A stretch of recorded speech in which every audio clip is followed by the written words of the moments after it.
justice or control?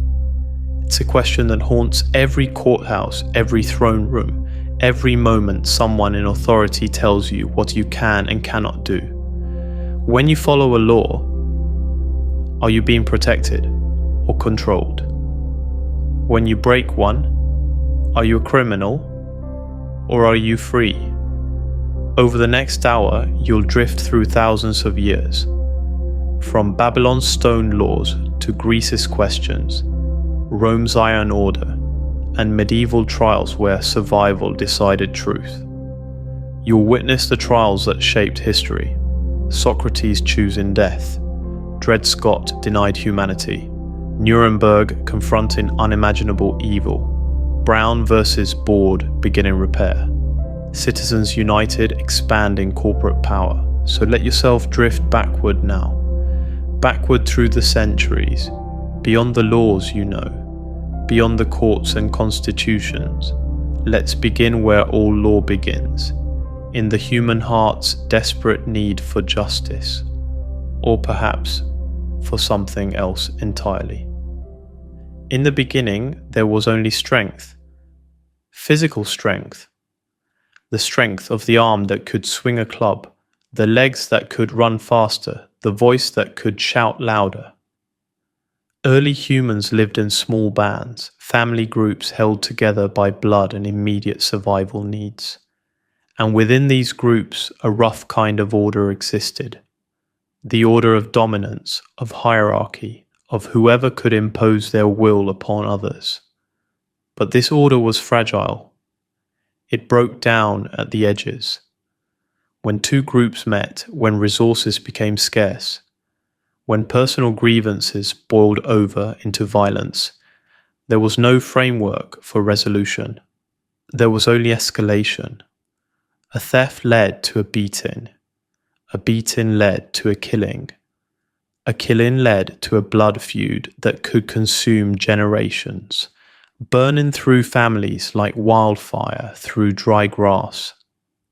Anthropologists have studied the remnants of these ancient societies, and what they've found is remarkable. Early humans died violent deaths at rates that would shock us today. Some estimates suggest that in pre-state societies, between 10 and 20% of all deaths were homicides. Imagine now. Imagine that. Imagine now. Imagine living in a world where 1 in 5 people you knew would die at another person's hands. The psychological weight of this violence shaped everything. It shaped where people slept, always alert, always ready to flee or fight. It shaped how they formed alliances. Trust was precious, betrayal was death. It shaped how they raised children, teaching them to be wary, to be strong, to never show weakness that could be exploited. And slowly, achingly slowly, humans began to realize something profound. Violence was expensive, not just in lives lost, but in energy wasted, in constant vigilance, in the impossibility of building anything permanent when everything could be destroyed in a moment of rage. So the human mind, that beautiful problem-solving instrument, began to work on the problem of violence itself. And it came up with something revolutionary. Not the elimination of violence, that would prove impossible, but the channeling of violence, the regulation of violence, the transformation of raw physical power into something more abstract, more controllable, more legal. The first laws weren't written. They couldn't be. Writing didn't exist yet, but they were spoken, repeated, remembered, passed down through generations like precious heirlooms. They were customs. They were traditions. They were the accumulated wisdom of survivors who had learned through terrible experience what worked and what didn't. If a man kills another man's son, his son shall be killed. Simple, direct, brutal, but also predictable. The blood feud didn't spiral endlessly. It had limits. It had rules. It had a terrible kind of fairness. If a man steals another man's ox, he shall repay with 2 oxen. Again, simple, but revolutionary, because now theft didn't automatically mean death. It meant restitution. It meant a pathway back to peace. These early customs were humanity's first attempt to answer the question, how do we live together without destroying each other? And notice something crucial here, something worth holding in your mind as you drift towards sleep. These early laws weren't handed down by gods, despite what later rulers would claim. They emerged from human experience, from pain, from loss, from the collective exhaustion of endless violence. They were practical before they were moral. They were survival mechanisms before they were justice systems. But they were also something else. They were power. Because whoever got to decide what the custom was, whoever got to interpret it, whoever got to enforce it, that person held something more durable than physical strength. They held authority. They held legitimacy. They held control. And ambitious people noticed this. Oh, how they noticed. Let yourself drift now to ancient Mesopotamia, to the fertile valley between the Tigris and Euphrates rivers, to the great city of Babylon around 1750 BCE.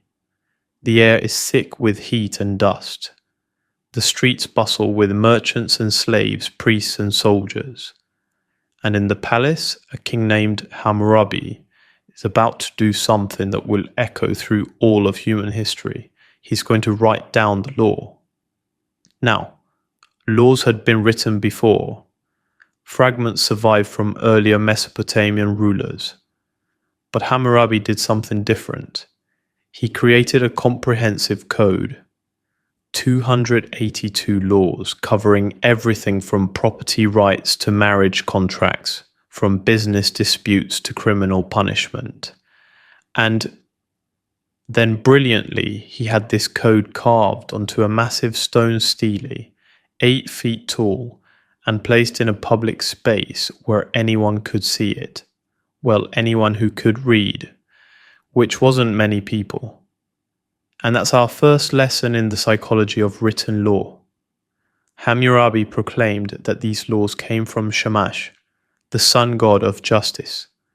The stele shows Hammurabi receiving the laws directly from the deity. This wasn't just legal authority. This was divine authority. This was cosmic authority. And if you question these laws, you weren't just questioning a king. You were questioning a god. Do you see what happened there? Do you see the brilliant, terrifying sleight of hand?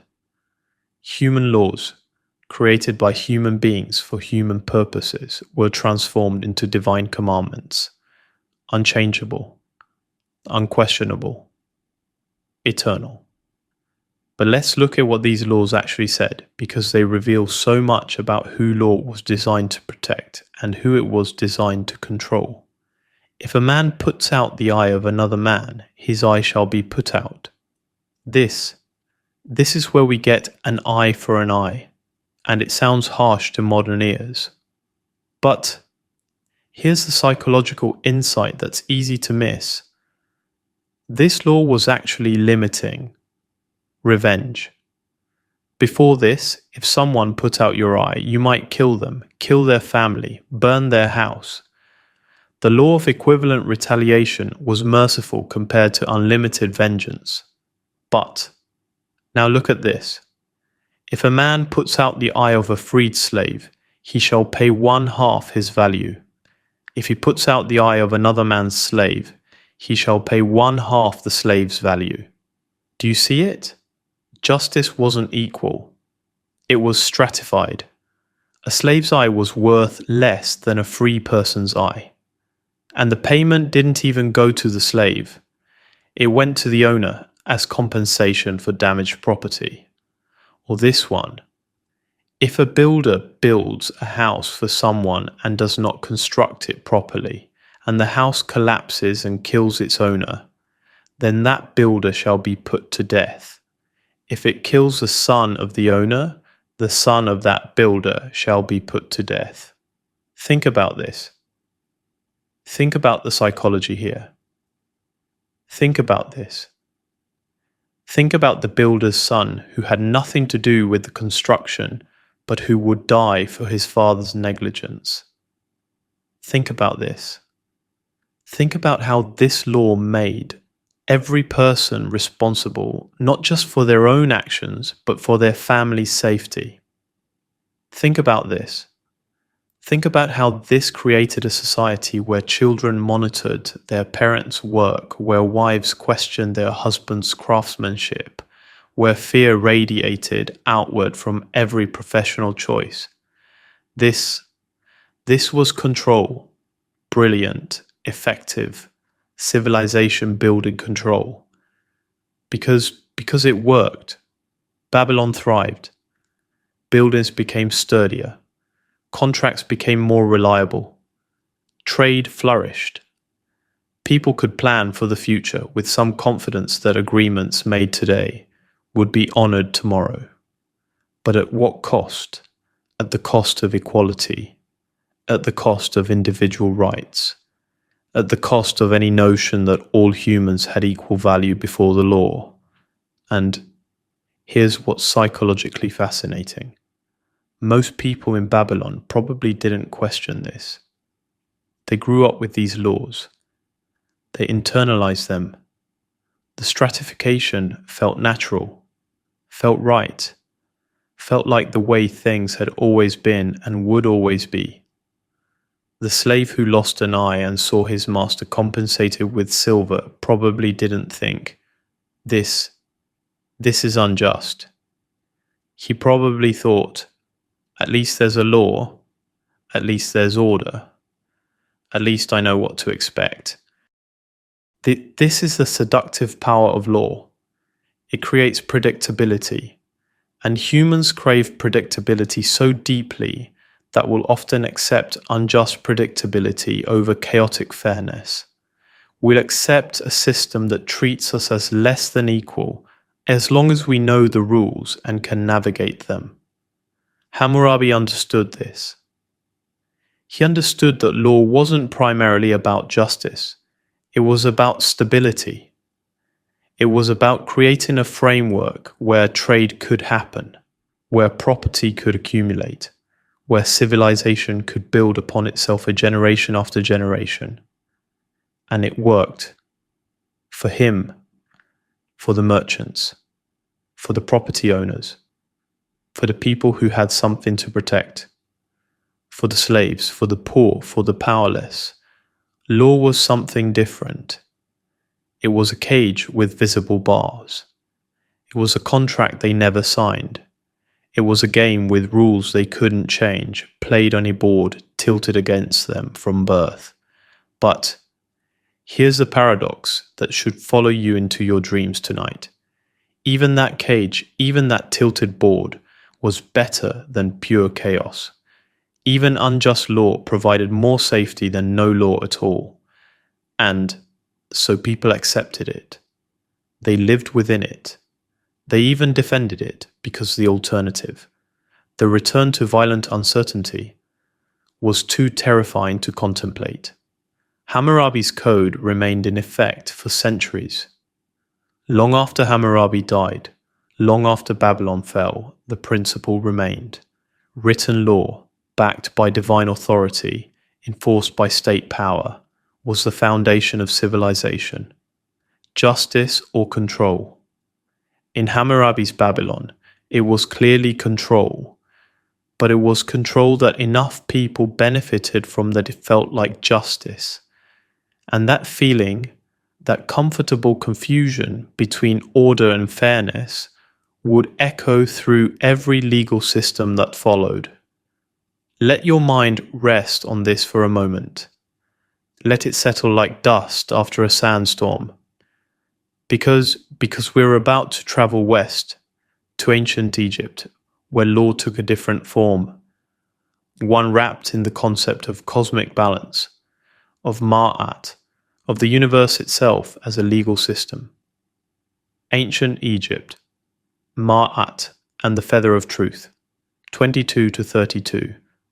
Breathe in slowly now and let your imagination carry you to the banks of the Nile, to ancient Egypt, where the river floods with perfect regularity, where the sun rises and sets with unwavering precision, where the very cosmos seems ordered by invisible laws that govern everything from the smallest grain of sand to the largest star in the night sky.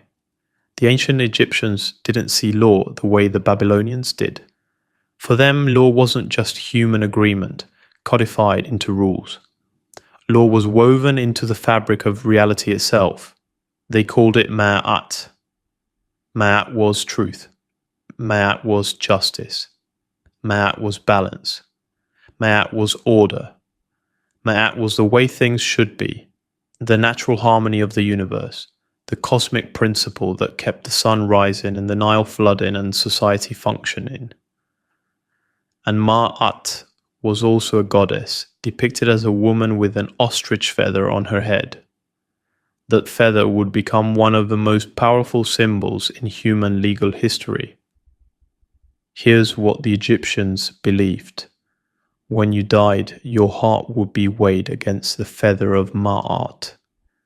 If your heart was heavy with wrongdoing, with lies, with violations of cosmic order, it would outweigh the feather, and you would be devoured by Amit, the soul eater.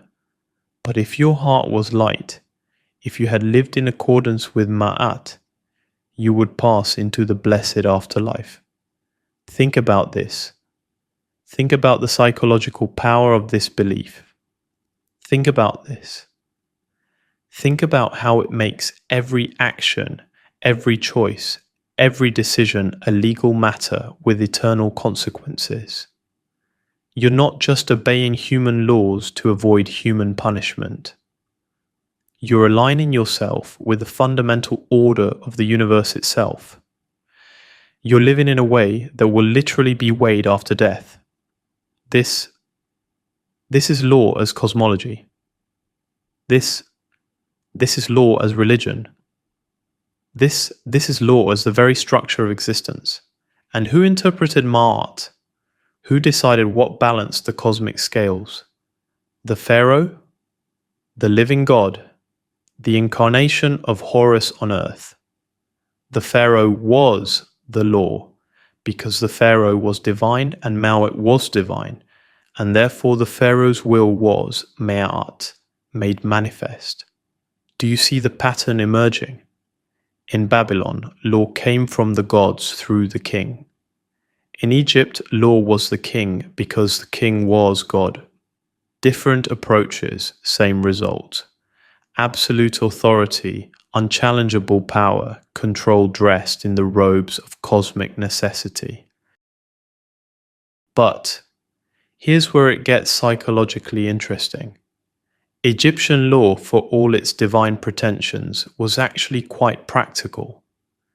Viziers and judges administered justice in courts throughout the land. They heard cases about property disputes, about theft, about assault, about family conflicts. They issued rulings based on precedent and custom. They kept detailed records, and the Egyptians developed something remarkable: the concept of intent. They distinguished between accidental killing and murder. They recognized that the state of mind mattered, that the why behind an action was as important as the what. This was sophisticated legal thinking, the kind that wouldn't become common in Europe for thousands of years. But they also used law as a tool of social control in ways that were breathtakingly absolute. Tomb inscriptions warn against disturbing the dead, not just as religious sacrilege, but as legal crime. The state claimed ownership over bodies, over monuments, over memory itself. And punishment could extend beyond death. Your name could be erased from every monument, every record, every inscription. You could be unmade from history itself.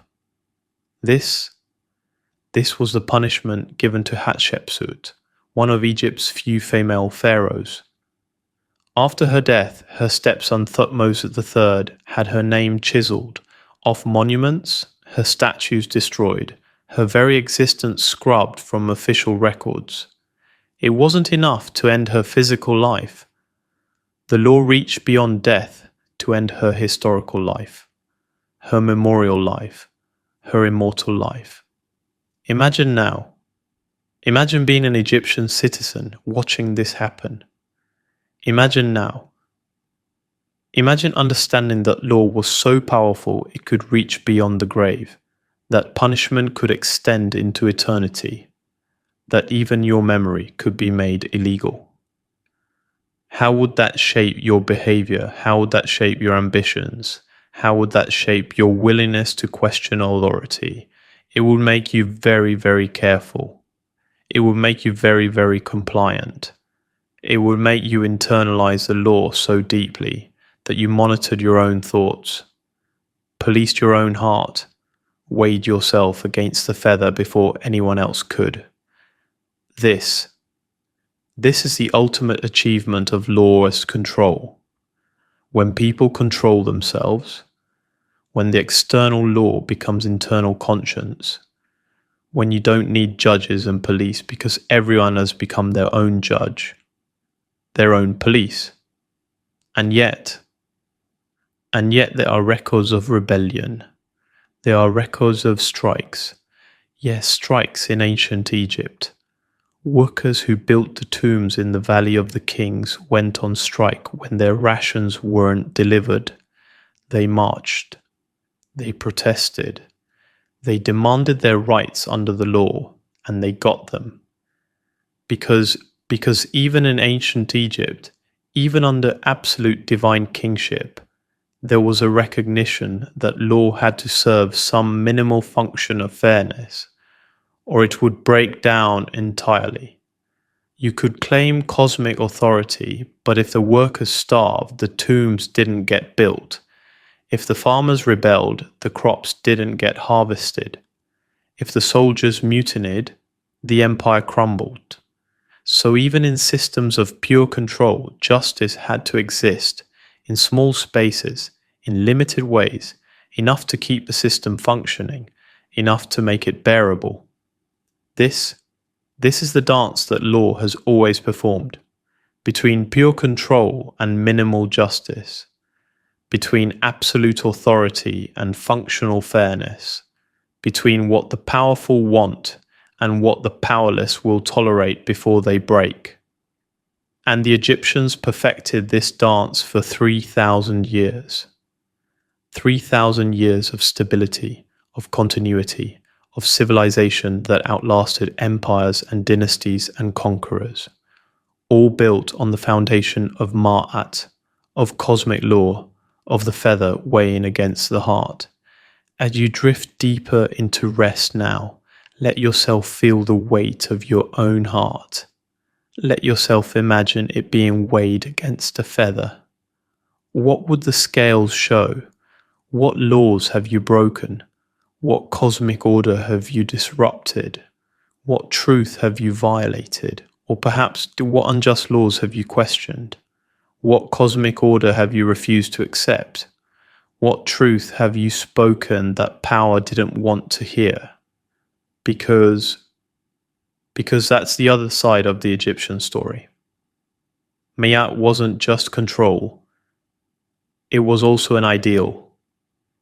It was the dream that the universe could be fair, that actions had consequences, that truth mattered, that balance could be achieved. It was a beautiful dream, even if it was used to justify ugly power. And we're going to carry that tension with us, that beautiful ugly tension, as we move forward through history, as we watch law evolve and transform and grow more complex, more sophisticated, more just and more controlling all at once. Rest now. Breathe. Because we're about to enter the world of ancient Greece, where humans began to question everything, including the very foundations of law itself. Let your mind drift now across the Mediterranean to ancient Greece, to a civilization that would ask questions no one had dared ask before. Questions about justice itself. Questions about whether law came from gods or from humans. Questions about what made a law legitimate. Questions that would get people killed. The Greeks inherited legal traditions from earlier civilizations, but they did something revolutionary with them. They began to debate. In the Agora, the marketplace of Athens, citizens gathered to argue about law, about justice, about how society should be organized, not just to hear pronouncements from divine kings, but to participate in creating the laws they would live under. There was democracy, messy and limited and flawed, but also genuinely new in human history. Citizens. And yes, only citizens, only free men, only those who owned property, but still a broader group than just the king. These citizens voted on laws. They served as jurors in trials. They argued cases themselves without professional lawyers, standing before their peers and making the best argument they could. Imagine now. Imagine the psychological shift this required. Imagine now. Imagine going from the law is what the God King says to the law is what we decide together. Imagine now. Imagine the vertigo, the freedom, the terror of that transition. And into this ferment came the philosophers. Socrates wandering the streets of Athens asking uncomfortable questions. What is justice? What makes a law good? Should we obey unjust laws? By whose authority does any law claim our obedience? Socrates never wrote anything down. Everything we know about him comes from his student Plato. But what we know is this. He was dangerous. Not because he advocated for rebellion. Not because he broke laws, but because he made people think about why laws existed, what justified them, what made them legitimate. And Athens, the great experiment in democracy, that beacon of philosophical inquiry, that birthplace of Western thought. Athens put Socrates on trial. The charges were vague. Corrupting the youth, impiety, introducing new gods. The real charge was simpler. You make us uncomfortable. You make us question things we'd rather not question. You're dangerous to the stability of the state. Socrates defended himself. He could have apologized. He could have promised to stop asking questions. He could have gone into exile. But instead, he did something remarkable. He doubled down. He said that the unexamined life wasn't worth living. He said that he was actually Athens' greatest benefactor because he forced people to think, to question, to examine their assumptions. The jury of 501 Athenian citizens voted. They found him guilty. Not by much. Perhaps 280 to 221. Close enough that if just 30 citizens had voted differently, he would have been acquitted. But guilty nonetheless. And then came the penalty phase. Socrates could have proposed exile. Instead, he proposed that Athens should reward him with free meals for life at public expense, like they did for Olympic victors. It was either brilliant philosophical consistency or suicidal arrogance. Probably both. The jury voted again on the penalty. This time more voted for death than had voted for guilt. They sentenced him to drink hemlock, a poison that would slowly paralyze his body while leaving his mind clear until the very end. Socrates' friends arranged an escape. They bribed the guards. They had a boat waiting. All Socrates had to do was leave Athens, go into exile, live out his life in peace. He refused. Why? Because, he explained, he had lived his entire life under Athenian law. He had benefited from its protection. He had participated in its processes. To run away now, when the law ruled against him, would be to admit that law only mattered when it served his interests. It would be to treat law as mere power, mere convenience, rather than as the framework of social life. So Socrates drank the hemlock. He died, calmly, surrounded by friends, making philosophical arguments until his legs went numb, until his breathing slowed, until his heart stopped. This is one of the most important moments in legal history. Not because Socrates was right. Reasonable people can disagree about whether he should have escaped, but because he forced everyone who heard his story to grapple with fundamental questions. What do we owe to law? When is obedience to law a virtue, and when is it cowardice? Can law be unjust? And if it can, what do we do about it? The psychological impact of Socrates' death rippled through Greek thought. Plato, his student, became obsessed with these questions. In Chapter The Republic, he imagined an ideal society ruled not by democratic votes, but by philosopher kings who understood true justice. It was a rejection of Athenian democracy, a turning away from the very system that had killed his teacher. But it was also an acknowledgement that law needed philosophical grounding, that it couldn't just be whatever the majority voted for on any given day, that there had to be some standard of justice beyond mere human preference. Plato's student Aristotle took a different approach. He studied constitutions from cities across the Greek world. He analyzed what worked and what didn't. He tried to find patterns, principles, a science of law and governance. He concluded that the best system was a mixed constitution, combining elements of monarchy, aristocracy, and democracy, each checking the other's worst impulses. This was practical legal philosophy. This was the recognition that perfect justice might be impossible, but that better and worse systems existed, and that human reason could distinguish between them. Meanwhile, in Athens and other Greek cities, actual legal practice was evolving in fascinating ways. They developed the concept of written laws that applied equally to all citizens. They created courts with large juries to prevent any single judge from wielding too much power.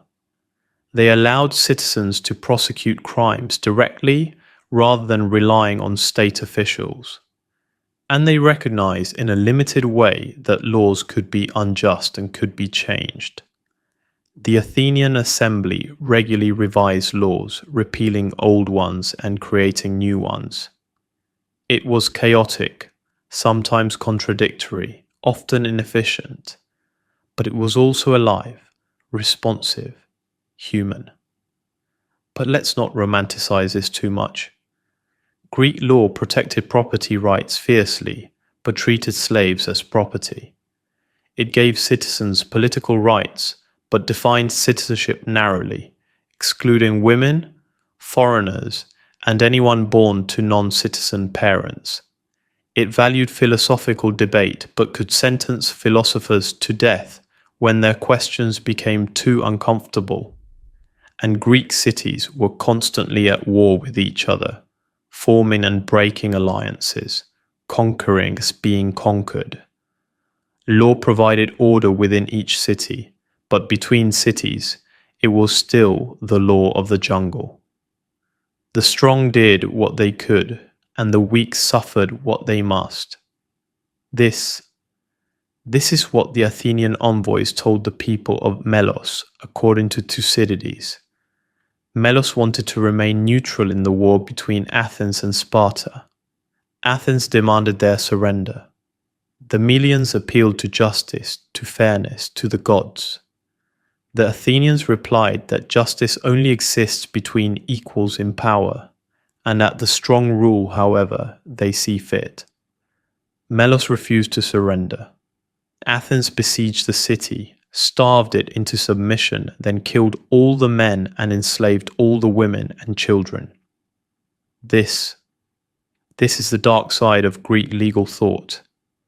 This is the acknowledgement that law, however sophisticated, however philosophical, however democratic, only applies within a community that recognizes mutual obligation.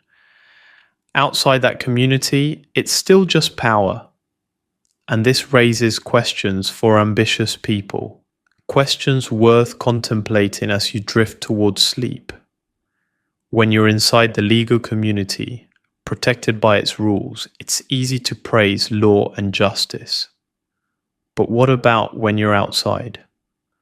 What about when you're the one being conquered, the one whose city is being besieged, the one whose legal status is about to change from citizen to slave? Does law still seem like justice then? Or does it reveal itself as what it always was?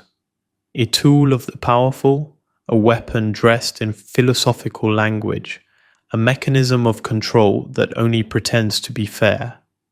The Greeks didn't resolve this question. They couldn't, because they were honest enough to see the problem, but they lacked the framework to solve it. That framework would come from Rome, from the development of the most sophisticated legal system the ancient world had ever seen, a system that would shape law for the next 2,000 years. So rest now. Let these Greek questions settle in your mind. Let the image of Socrates drinking hemlock drift behind your closed eyes. Let yourself feel the tension between democracy and philosophy, between popular will and rational justice, between law as protection and law as violence. Because we're about to enter the Roman world, where law becomes empire, where legal thinking reaches heights of sophistication that wouldn't be matched for a millennium, and where the fundamental question, justice or control, becomes even more complex, even more urgent, even more impossible to answer simply. Let yourself travel now through time to the city of Rome, built on 7 hills beside the Tiber River, a city that started as a small settlement and grew into an empire that would dominate the Western world for nearly 1,000 years. And at the heart of that empire, supporting every conquest, legitimizing every expansion, was law. The Romans were practical people. They were engineers and soldiers and administrators. They built roads and aqueducts and forums. They organized legions and conquered territories and governed provinces. And they built legal systems the way they built aqueducts. Carefully, methodically, with an eye toward function and durability. Roman law began simply, like all law. The 12 tables, created around 450 BCE, were Rome's first written legal code. They dealt with basic matters: property, debt, family relations, crime. They were harsh. Death penalty for theft at night, for false testimony, for cutting another man's crops. But they were public, displayed in the forum where any citizen could read them. Well, any citizen who could read? Still, it was progress. It was law made visible, made knowable, made something you could study and understand and use. But here's where Rome did something brilliant, something that would echo through all of legal history. They separated law into different categories. There was ius civile, the law that applied to Roman citizens. There was ius gentium, the law of nations, principles that seemed common across different peoples. And eventually, there was ius natural, natural law, the idea that some legal principles were built into the very nature of things, discoverable by reason, applicable to all humans regardless of their citizenship. Do you see what they did there? They created a hierarchy of law with universal principles at the top and specific local rules at the bottom. This allowed Roman law to be both rigid and flexible, both particular and universal. It allowed Rome to absorb conquered peoples into its legal system without requiring them to abandon all their own customs. It was legal imperialism at its finest.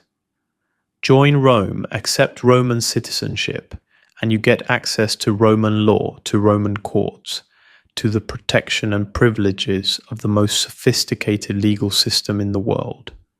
Resist, and you remain outside, governed by whatever local arrangements you can maintain, always vulnerable to Roman power. The psychological appeal was enormous. For ambitious provincials throughout the empire, Roman citizenship became a prize worth pursuing. And once you had it, once you were inside the legal framework, you had an interest in defending it, in preserving it, in spreading it. This is how law builds empire. Not just through conquest, but through seduction. Not just through forcing compliance, but through offering benefits that make compliance desirable. And Roman law offered real benefits. It developed sophisticated contract law that made commerce more reliable. It created property rights that encouraged investment and development. It established courts where disputes could be resolved without violence. It even developed early versions of corporate law, allowing business partnerships to own property and continue beyond the lives of individual partners. For merchants, for landowners, for anyone with property to protect and profits to pursue, Roman law was a gift. It created predictability. It created frameworks for long-term planning. It created mechanisms for enforcing agreements across vast distances and among people who would never meet face to face. But it also created mechanisms of exploitation that were breathtaking in their efficiency. Consider this. Consider Roman property law. It was based on absolute ownership. If you owned something, you could do whatever you wanted with it, including destroy it, including use it up, including other people if those people were slaves. Roman slavery was legalized through meticulous legal frameworks. Slaves were property, res, things. They could be bought, sold, rented, inherited, used as collateral for loans. A slave's testimony in court was only admissible if given under torture, because Roman law assumed that slaves would lie to protect themselves and only pain could extract truth. Think about this. Think about that for a moment. Think about this. Think about a legal system so sophisticated that it could distinguish between different types of ownership, different forms of contracts, different gradations of citizenship. But that treated human beings as things, as tools with voices, as property that happened to breathe. This wasn't an accident. This wasn't an oversight.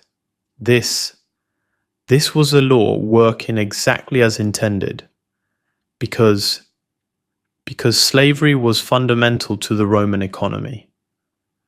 The wealth that built the forums and the aqueducts and the roads came from slave labor in mines and fields and workshops. The leisure that allowed Roman citizens to participate in politics and philosophy came from slaves doing the actual work of daily life. Roman law didn't just permit this, it structured it. It made it efficient. It created legal categories that determined how slaves could be freed, what status freedmen held, what rights their children had. It turned human bondage into a complex legal institution with rules and procedures and exceptions and appeals. And here's a psychological twist. Many slaves actually used Roman law to improve their positions.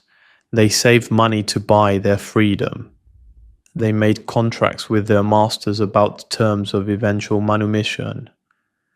They used legal procedures to limit abuse, to gain some minimal protections, to secure some tiny space of dignity within an inherently degrading system.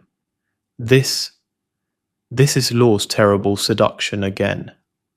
Even when the system is fundamentally unjust, it offers enough small mercies, enough procedural protections, enough possibilities for individual advancement that people work within it rather than against it. They use the master's tools hoping to improve their situation, and in the process they legitimize the system itself. But Roman law did more than structure slavery. It structured everything. It determined who could marry whom. It specified inheritance rights down to multiple generations. It regulated religion, trade, warfare, entertainment. It created a vast web of legal relationships that bound the empire together more surely than any military force. And it kept evolving.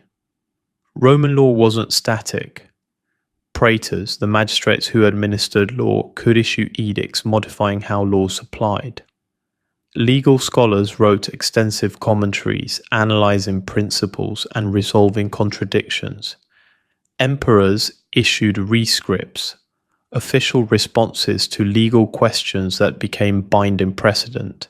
By the time Justinian became emperor in the 6th century CE, Roman law had accumulated over 1,000 years of statutes, edicts, commentary, and precedent. It was vast, contradictory, magnificent, and completely overwhelming. So Justinian ordered a compilation. He assembled a team of legal scholars led by Tribonian, and they spent years reviewing everything, organizing it, systematizing it, creating what would become known as the Corpus Juris Civilis, the body of civil law. This compilation would survive the fall of Rome. It would be rediscovered in medieval Europe. It would become the foundation of civil law systems throughout the world. It would influence legal thinking for the next 1,500 years. But here's what's crucial to understand. Roman law was always about more than justice. It was about administration. It was about control. It was about creating frameworks that allowed a single city to govern an empire stretching from Britain to Mesopotamia, from North Africa to the Danube. It was brilliant. It was sophisticated. It was in many ways the greatest legal achievement of the ancient world. And it was built on slavery, on conquest, on the assumption that some people were citizens with rights and other people were property with none. This is the paradox at the heart of Roman law, the paradox at the heart of all law. It can be both genuinely sophisticated and genuinely oppressive. It can advance human knowledge while crushing human freedom. It can create real justice for some people while denying basic humanity to others. And ambitious people throughout history have had to navigate this paradox, have had to decide whether to work within unjust legal systems, trying to reform them from inside, or to reject them entirely and face the consequences, have had to weigh the benefits of legal protection against the costs of legitimizing injustice. There's no easy answer. The Romans certainly didn't find one. They built a legal system that lasted for centuries, that brought order to chaos, that created prosperity for millions, and that also enslaved millions more, that conquered peoples who wanted nothing to do with Rome, that used law as a weapon of empire even as it was a tool of justice.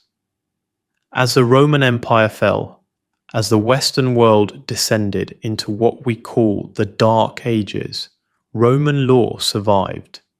In monasteries in the Eastern Roman Empire that would become Byzantium, in the minds of scholars who preserved texts and transmitted knowledge, Roman legal thinking continued. It would emerge again. It would be reborn.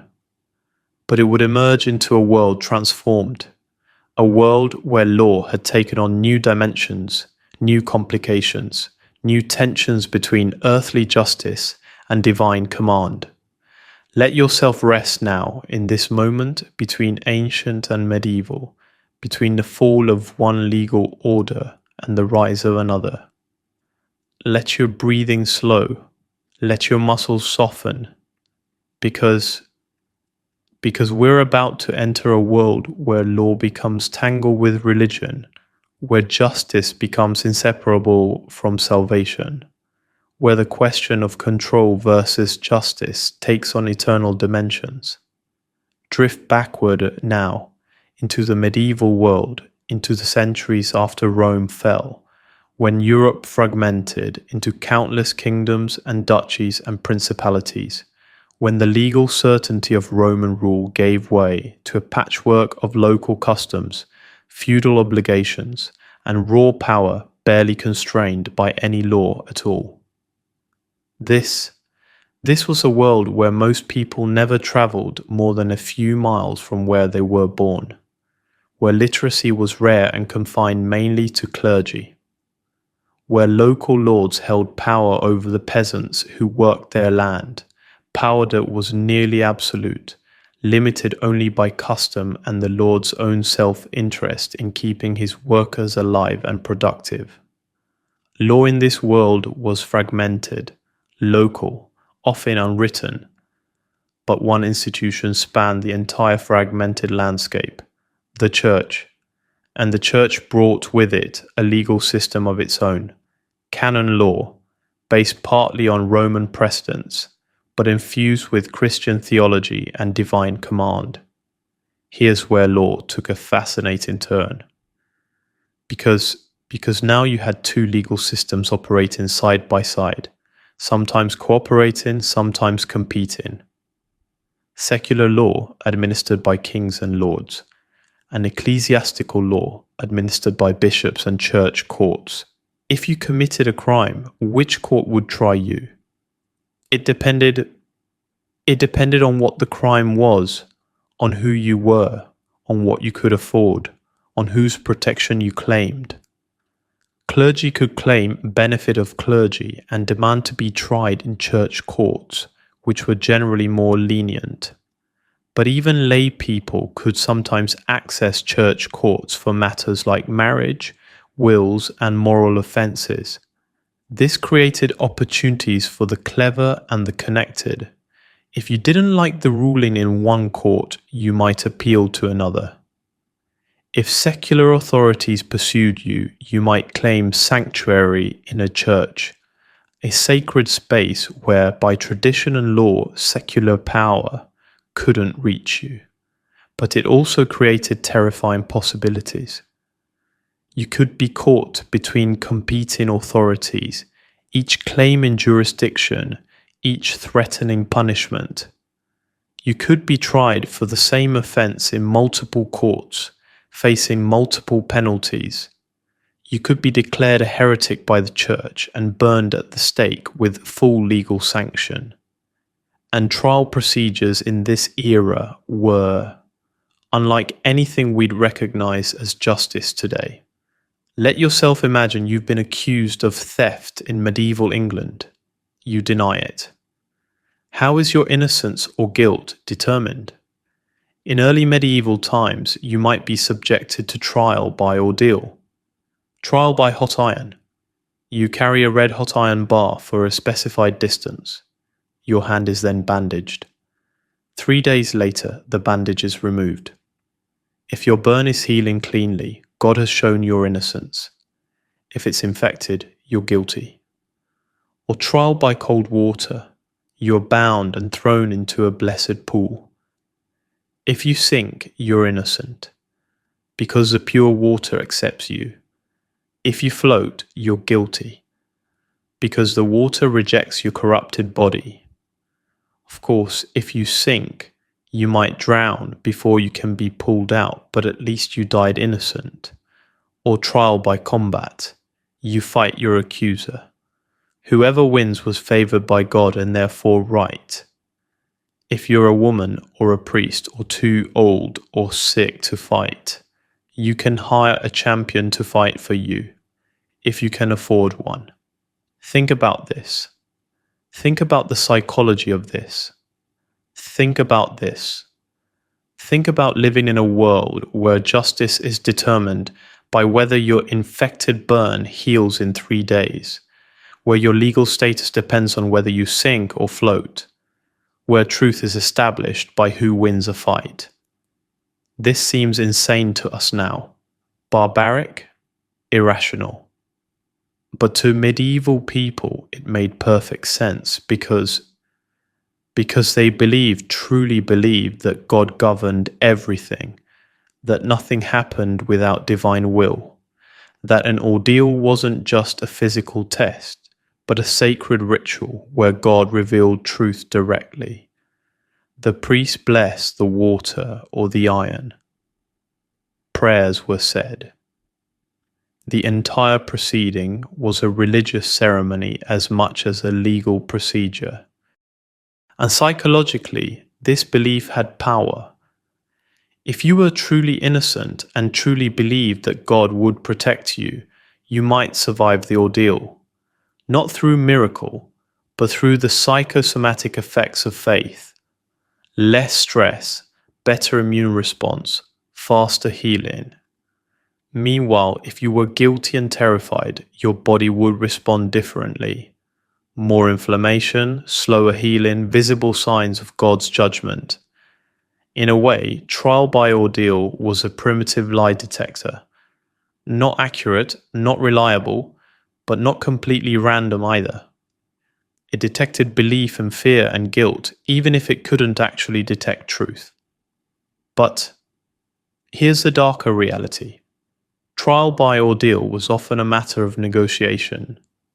If you were wealthy, you could pay for a priest to bless the iron or water with special prayers that made the ordeal easier. You could bribe officials to use a less hot iron or examine your wound more charitably. You could hire the best champion for trial by combat. In other words, even this seemingly divine system of justice was corrupted by human power and human wealth. God may have been the judge in theory, but in practice, it was still the rich and the connected who came out ahead. And then something changed. In the early 13th century, the Fourth Lateran Council, convened by Pope Innocent III, banned clergy from participating in trials by ordeal. No more blessing the water, no more sanctifying the iron. Without priestly involvement, the ordeals lost their religious legitimacy. Why did the church do this? Partly because ordeal was being abused so obviously that it embarrassed the church. Partly because church lawyers, trained in rediscovered Roman law, recognized that ordeal was neither rational nor reliable. Partly because the church wanted to strengthen its own court system and couldn't do that while also supporting secular ordeals. Whatever the reason, the ban had enormous consequences. Without ordeal, how would trials work? How would guilt or innocence be determined? The answer was a jury trial. Groups of local people, people who knew the accused and the accuser, would be assembled to declare the truth. Not because they witnessed the crime, most hadn't, but because they knew the reputation of everyone involved, and they could make judgments based on character and probability. This This was the birth of the jury system, one of the most important legal innovations in human history. And it was born not from idealism about justice, not from philosophical principle, but from practical necessity when one system broke down and something had to replace it. But medieval law had darker aspects still. Let yourself consider the Inquisition. The Church, faced with heresy spreading through Europe, created a legal procedure for identifying and eliminating it. Inquisitors trained in law and theology would arrive in a town and announce an edict of grace. Anyone who confessed heresy within a grace period would receive light penance. After the grace period, investigation began. The Inquisition developed sophisticated legal procedures. There were rules about evidence.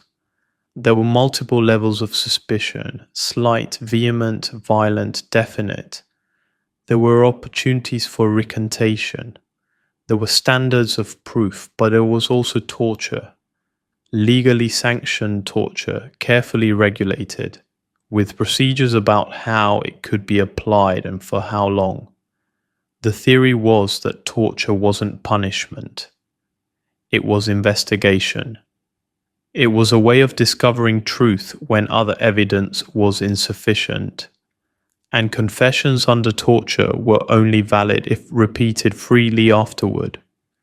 In practice, of course, torture extracted confessions from innocent people desperate to make the pain stop. People confessed to impossible crimes, accused innocent neighbors, said whatever the inquisitors wanted to hear. And once you were convicted of heresy, the penalties were severe.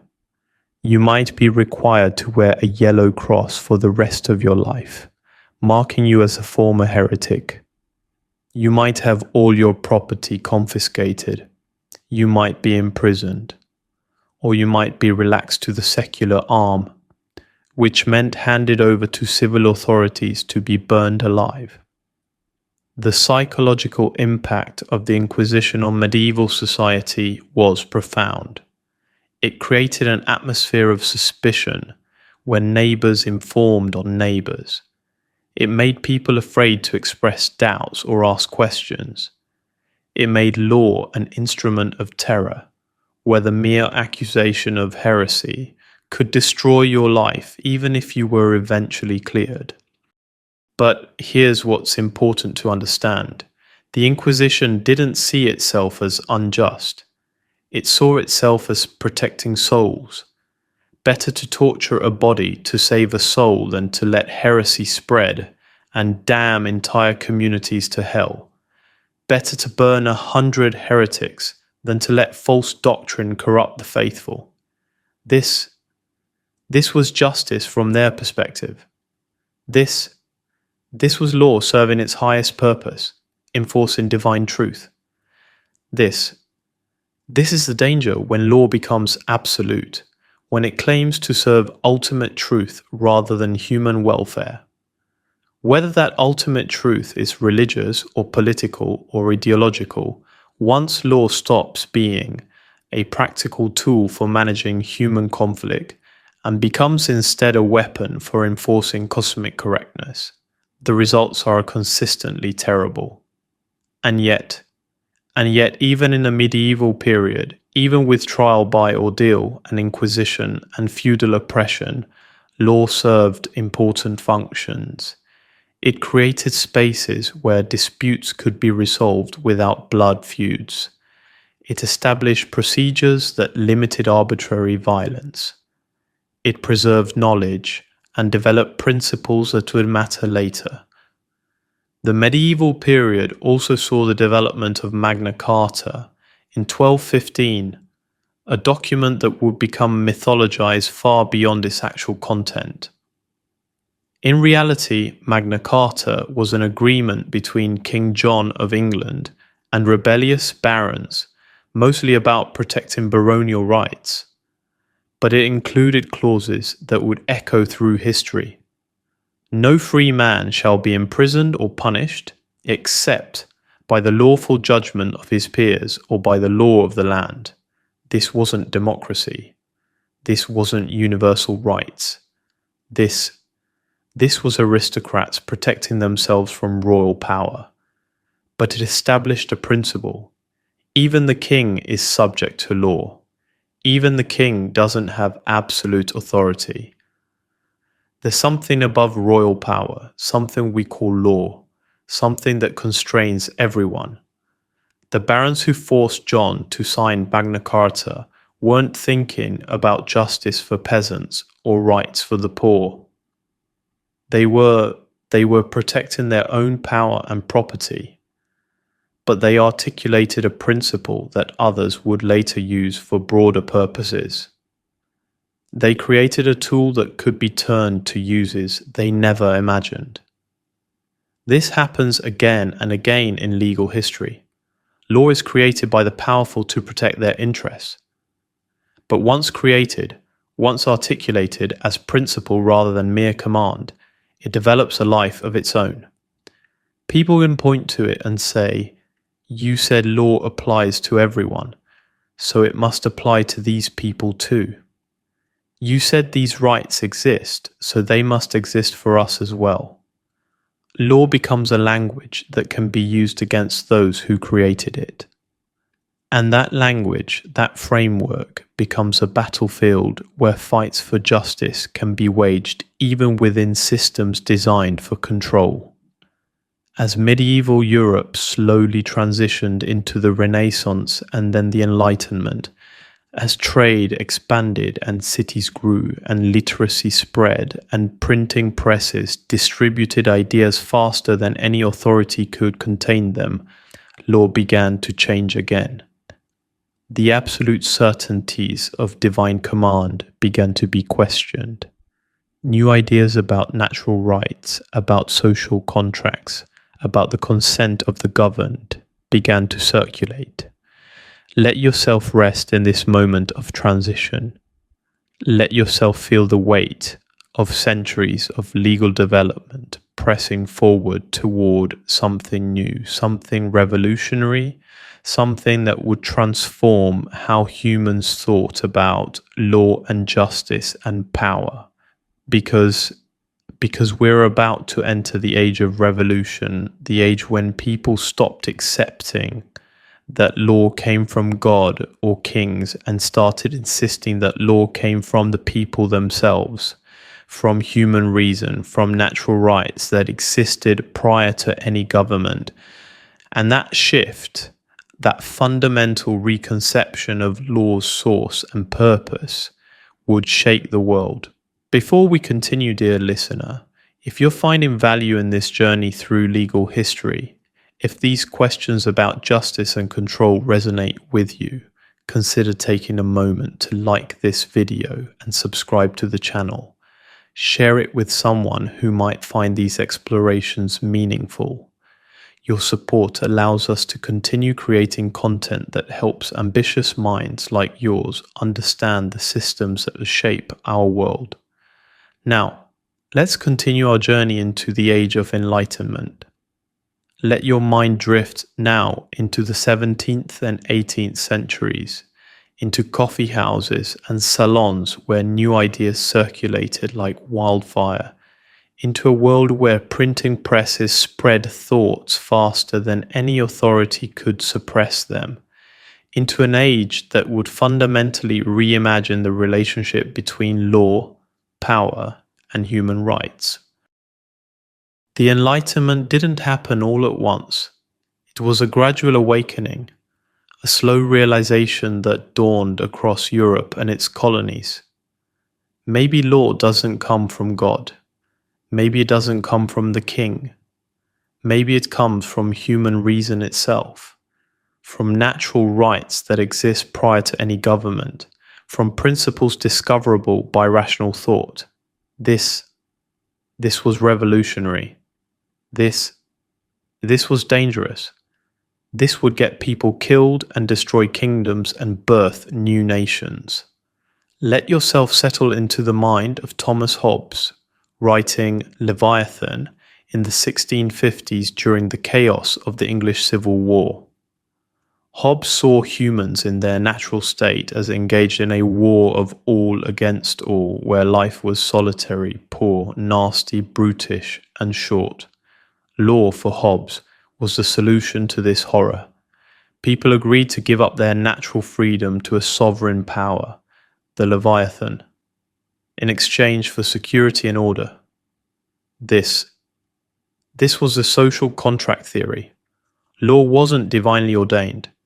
It was a rational agreement among people who recognized that absolute freedom meant absolute insecurity. Better to accept limits, to accept authority, to accept law, than to live in constant fear of violent death. But notice what Hobbes was doing.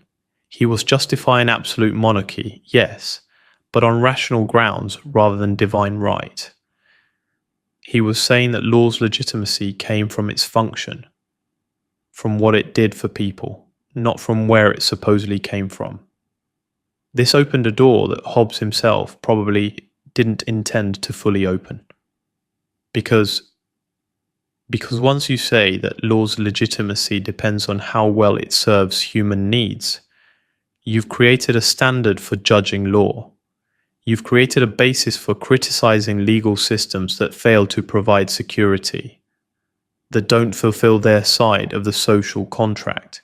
You've planted seeds of revolution. John Locke pushed through that door. Writing in the 1680s, Locke argued that people had natural rights to life, to liberty, to property that existed before any government. The purpose of government was to protect these rights. And if government failed to protect them, if it became tyrannical, people had the right to revolution, to overthrow the government and establish a new one. This was explosive. This was the intellectual foundation for two of the most important revolutions in human history, the American Revolution and the French Revolution. Think about this. Think about the psychology of this shift. For thousands of years, law had been something imposed from above, by gods, by kings, by whoever held power. The idea that you had to obey law because it was law, regardless of whether it was just.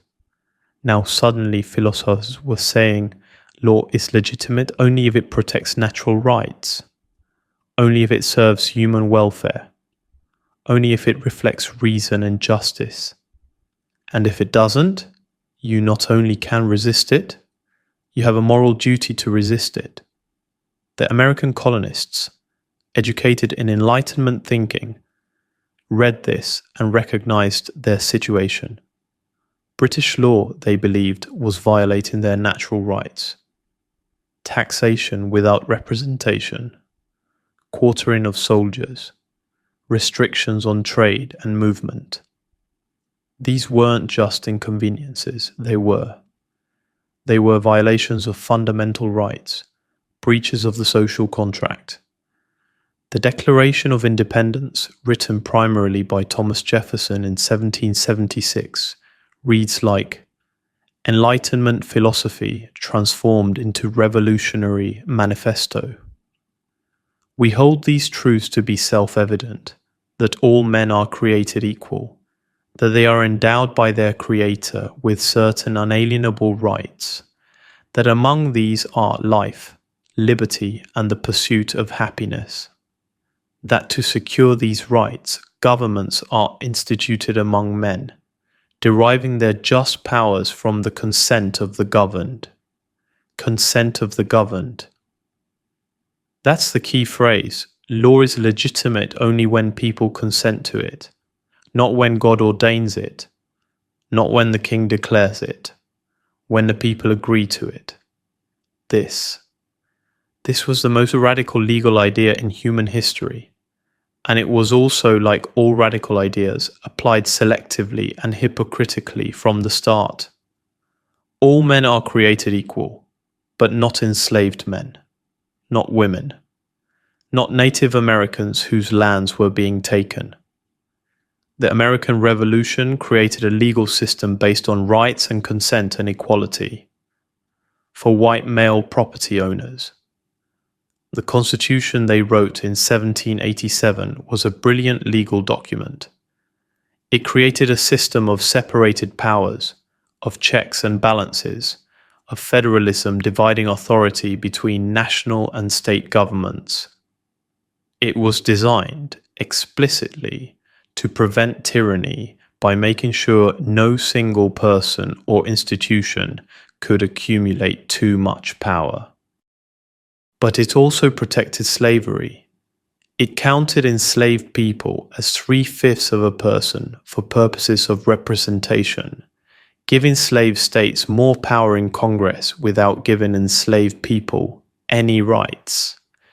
It included a fugitive slave clause requiring free states to return escaped slaves to bondage. This is law's eternal hypocrisy on full display. This is the gap between principle and practice, between the ideals we proclaim and the interests we protect, between justice as we define it and control as we exercise it. And ambitious people throughout American history have had to navigate this gap, have had to decide whether to work within a system that proclaims equality while practicing oppression, have had to choose between accepting incremental progress within unjust frameworks or demanding revolutionary transformation. Meanwhile, across the Atlantic, France was having its own far bloodier reckoning with Enlightenment ideas. The French Revolution began in 1789 with idealistic declarations of the rights of man and of the citizen, liberty, equality, fraternity, the sovereignty of the people, the abolition of feudal privileges. It was Enlightenment philosophy put into practice, the most ambitious attempt yet to redesign society from scratch according to rational principles. And it descended into terror. Because when you claim to be establishing perfect justice, when you claim to be implementing rational law that reflects universal truth, anyone who disagrees becomes not just wrong, but evil. Not just a political opponent, but an enemy of humanity itself. Not just someone to be defeated, but someone to be eliminated.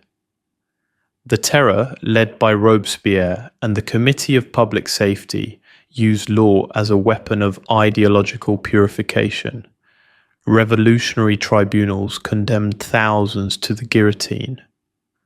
Not for crimes in any traditional sense, but for being insufficiently revolutionary, for being aristocrats or priests or merchants, or anyone suspected of opposing the revolution.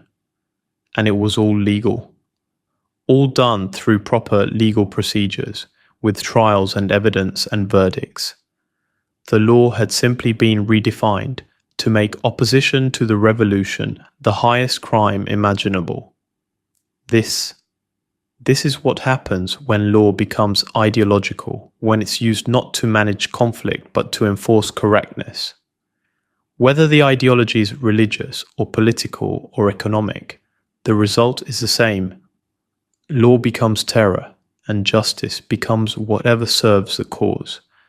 The French Revolution eventually consumed its own leaders. Robespierre himself ended up on the guillotine. France cycled through constitutions, directories, consuls, emperors, restorations, more revolutions. The Enlightenment dream of rational law creating perfect justice proved elusive, but the ideas persisted. The notion that people had rights that governments must respect. The idea that law should be rational, systematic, knowable. The principle that legitimate authority required consent. These ideas spread across the world. They inspired revolutions in Latin America. They influenced the development of international law. They became the language in which fights for justice would be waged for the next 2 centuries. And Here's the crucial psychological insight. Once you've declared that all men are created equal, once you've said that legitimate government requires consent, once you've proclaimed universal rights, you've created a standard that can be used to judge you. The American founders declared equality while owning slaves.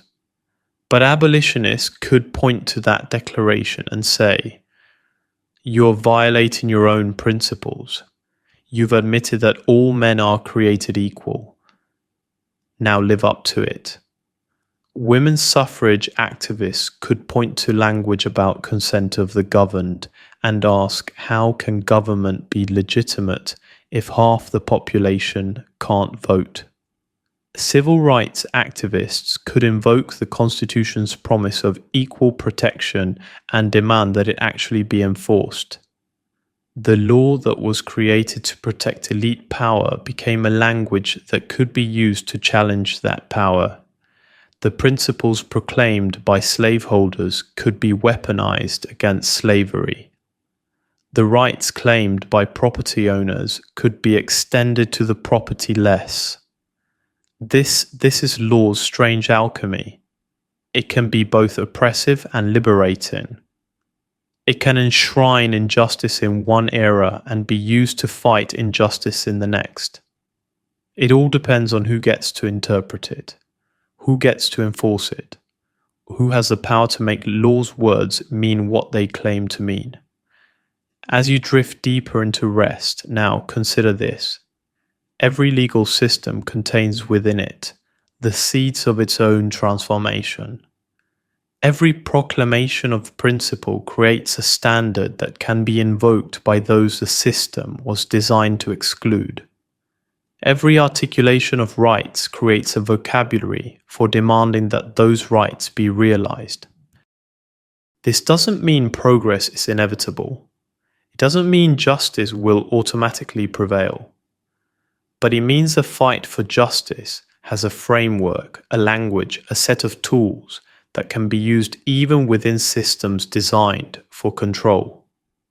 And ambitious people like you, people who want to understand power and influence and how the world actually works, need to understand this duality, need to recognize that law is always both, a tool of control and a potential instrument of justice, a way of preserving power and a language for challenging it.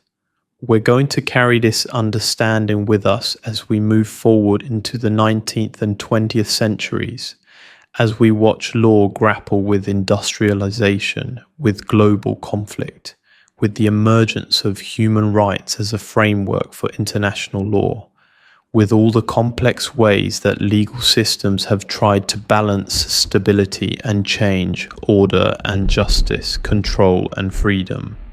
But first, rest. Breathe. Let these ideas settle like sediment in still water. Because the journey ahead requires us to examine some of the darkest moments in legal history, moments when law was used to justify atrocities, moments when legal systems failed catastrophically, moments when the question, justice or control, received the most terrible possible answer. Drift now into the 19th century, into an age of transformation, when the Industrial Revolution reshaped human society more radically than anything since the Agricultural Revolution 10,000 years before. Factories rose, cities swelled, railroads connected continents, and law struggled to keep pace with changes that no legal tradition had anticipated. But before we explore the legal frameworks of industrialization, we need to confront the defining legal question of the 19th century in America: slavery. The United States had written a constitution based on natural rights and human equality, and that constitution protected slavery. This contradiction could only be resolved in blood, but first it was argued in courts, legislated in Congress, debated in the language of law. Let yourself consider the case of Dred Scott Sanford, decided by the US Supreme Court in 1857. Dred Scott was an enslaved man who had lived with his owner in free territories where slavery was illegal. He sued for his freedom, arguing that residence in free territory made him free. Chief Justice Roger Taney, writing for the majority, ruled against Scott. But Taney didn't stop there. He went further than necessary, issuing what amounted to a manifesto defending slavery and white supremacy under law. Black people, Taney wrote, were beings of an inferior order and altogether unfit to associate with the white race, either in social or political relations, and so far inferior that they had no rights which the white man was bound to respect. No rights which the white man was bound to respect. Think about this. Think about those words. Think about this. Think about what it means for the highest court in the land to declare that an entire category of human beings has no legal rights at all, that they exist outside the protection of law, that anything done to them is legally permissible. This was law as naked control, law as racial hierarchy, law as the legitimization of absolute oppression. And it was all done through proper legal reasoning, citing precedent and constitution, written in measured judicial language. The psychological impact was devastating.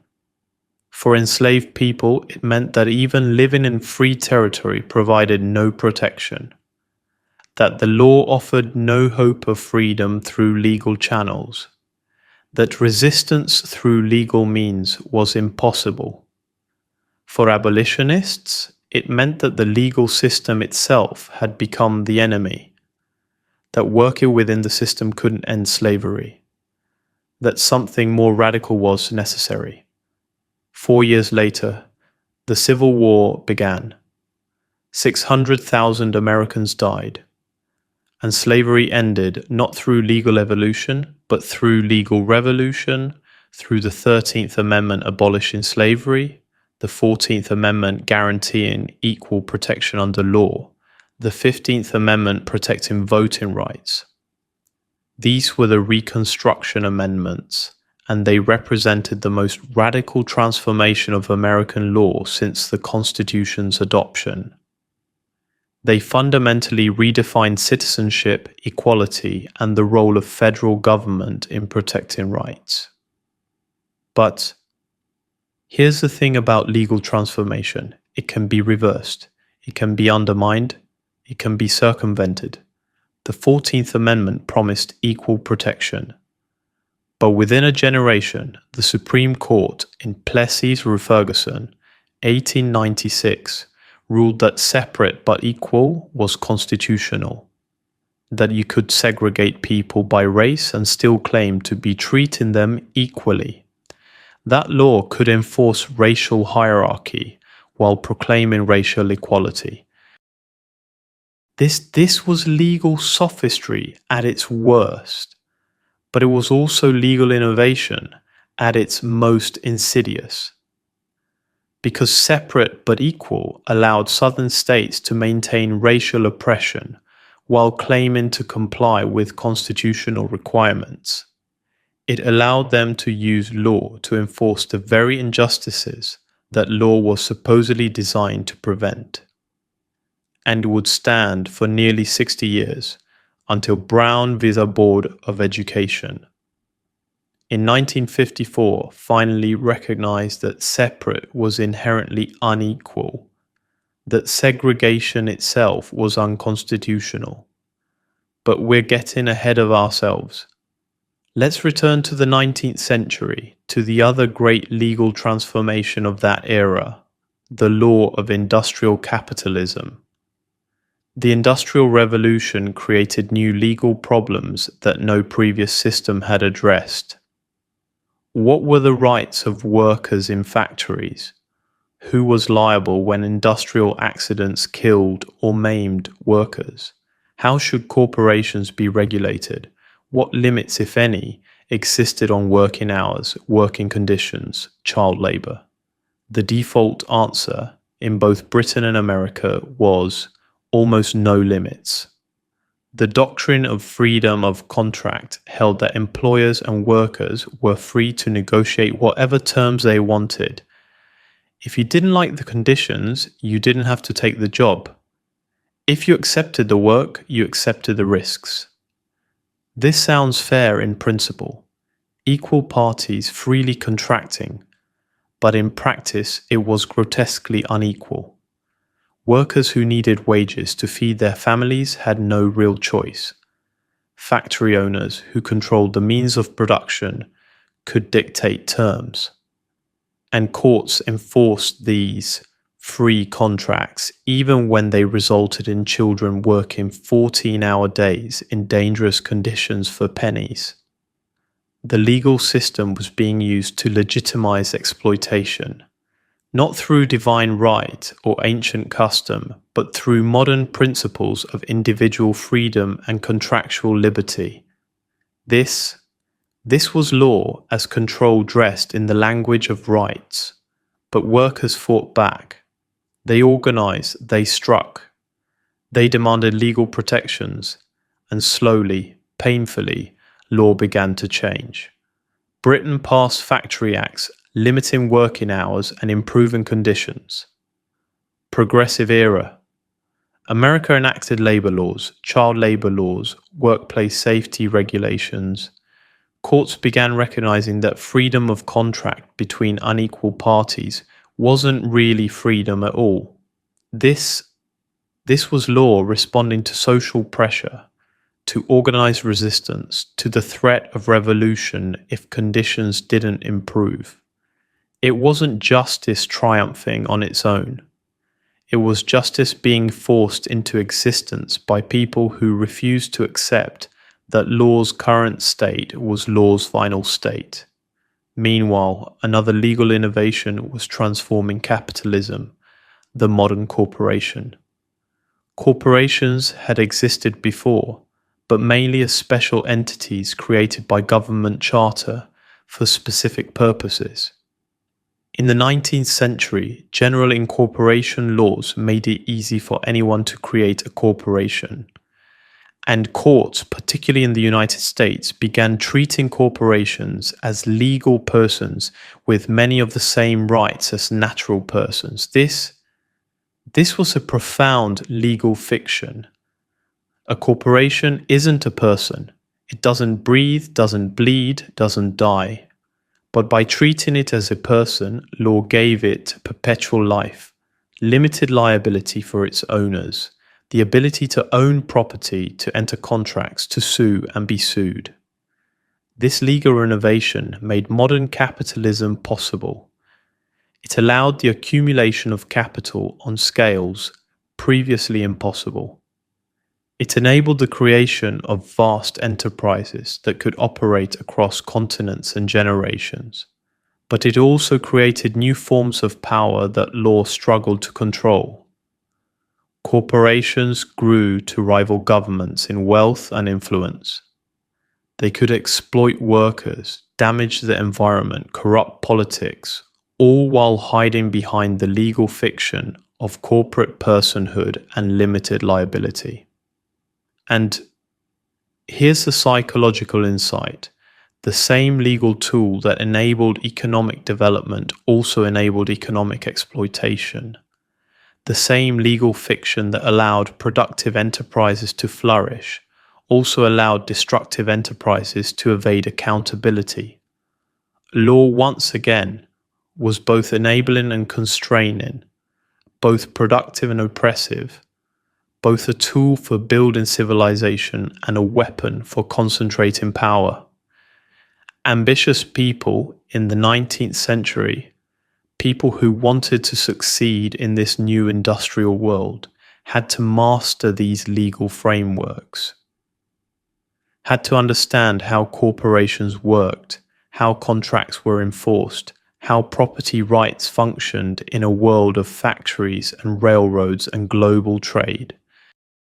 But they also had to grapple with the moral questions these legal frameworks raised. If law permitted child labour, did that make it right? If corporations were legal persons, did they have moral responsibilities? If the law said separate but equal was constitutional, did that settle the question of justice? These weren't abstract philosophical puzzles.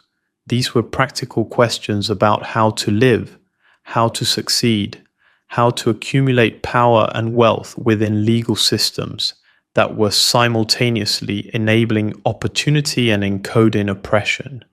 And the answers weren't clear. They still aren't. Because law continued to be, as it had always been, both justice and control, both protection and weapon, both the framework for human flourishing and the structure of human domination. As the 19th century gave way to the 20th, as industrialization spread globally, as empires competed for colonies and influence, as new technologies created new possibilities and new dangers, law would face its greatest challenges yet. Law would be used to justify global war. Law would be used to industrialize genocide. Law would fail catastrophically to prevent atrocities. And then, from the ashes of that failure, law would try to reinvent itself as a universal framework for human rights, for international justice, for a world order based on rules rather than raw power. But that transformation was still ahead. For now, as you drift toward deeper rest, hold on to this understanding. The 19th century showed that law could change, that it could respond to social pressure, that principles proclaimed in one era could be expanded in the next. But it also showed that change was never automatic, never easy, never complete, that every legal advance could be undermined, reversed, circumvented, that the fight for justice through law was ongoing, endless, exhausting, and necessary. Because whatever law's failures, whatever its complicity in oppression, it remained the language in which justice could be demanded, the framework within which change could be negotiated, the field on which battles for a better world could be fought. Rest now. Let these contradictions settle. Because we're about to enter the 20th century, the bloodiest century in human history, the century when law would face its darkest test and somehow emerge with new possibilities for human rights and international justice. Let yourself move forward now into the 20th century, into an age of total war and technological horror, into decades when law would be stretched to its breaking point and beyond, when legal systems would be used to justify industrialized murder, and when, somehow, the dream of law as universal justice would be reborn from catastrophic failure. The century began with optimism. Industrialization had brought wealth. Democracy was spreading. International law was developing through treaties and conventions. The Hague Conventions of 1899 and 1907 established rules for warfare, protections for prisoners, limits on acceptable weapons. The world seemed to be moving slowly but surely toward a more civilized, more law-governed international order. Then came World War I. 9 million soldiers dead, millions more civilians, chemical weapons, aerial bombardment, submarine warfare against civilian ships. The laws of war, such as they were, proved inadequate, ignored, irrelevant in the face of industrial-scale killing. And when the war ended, when the victors gathered at Versailles to write a peace treaty, they used law not to create justice, but to impose punishment. Germany was forced to accept full responsibility for the war, to pay crushing reparations, to accept territorial losses and military restrictions. The Treaty of Versailles was law as vengeance, and it created conditions for the next war, the worse war, the war that would push law beyond any previous breaking point. Let yourself consider Nazi Germany. Hitler and the Nazis didn't seize power through military coup. They used legal means. They won elections. They passed laws through proper legislative procedures. They used constitutional mechanisms to dismantle constitutional protections. The Enabling Act of 1933, passed by the German Reichstag, gave Hitler the power to enact laws without legislative approval. It was legal. It followed proper procedures.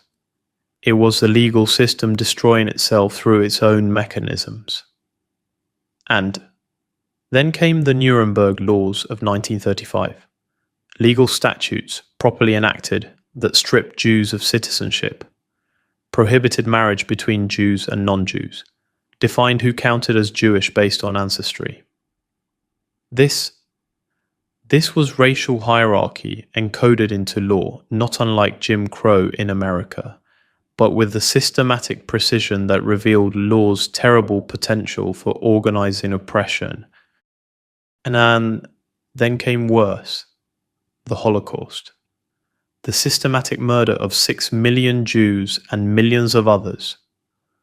Roma, disabled people, political opponents, anyone the regime defined as undesirable.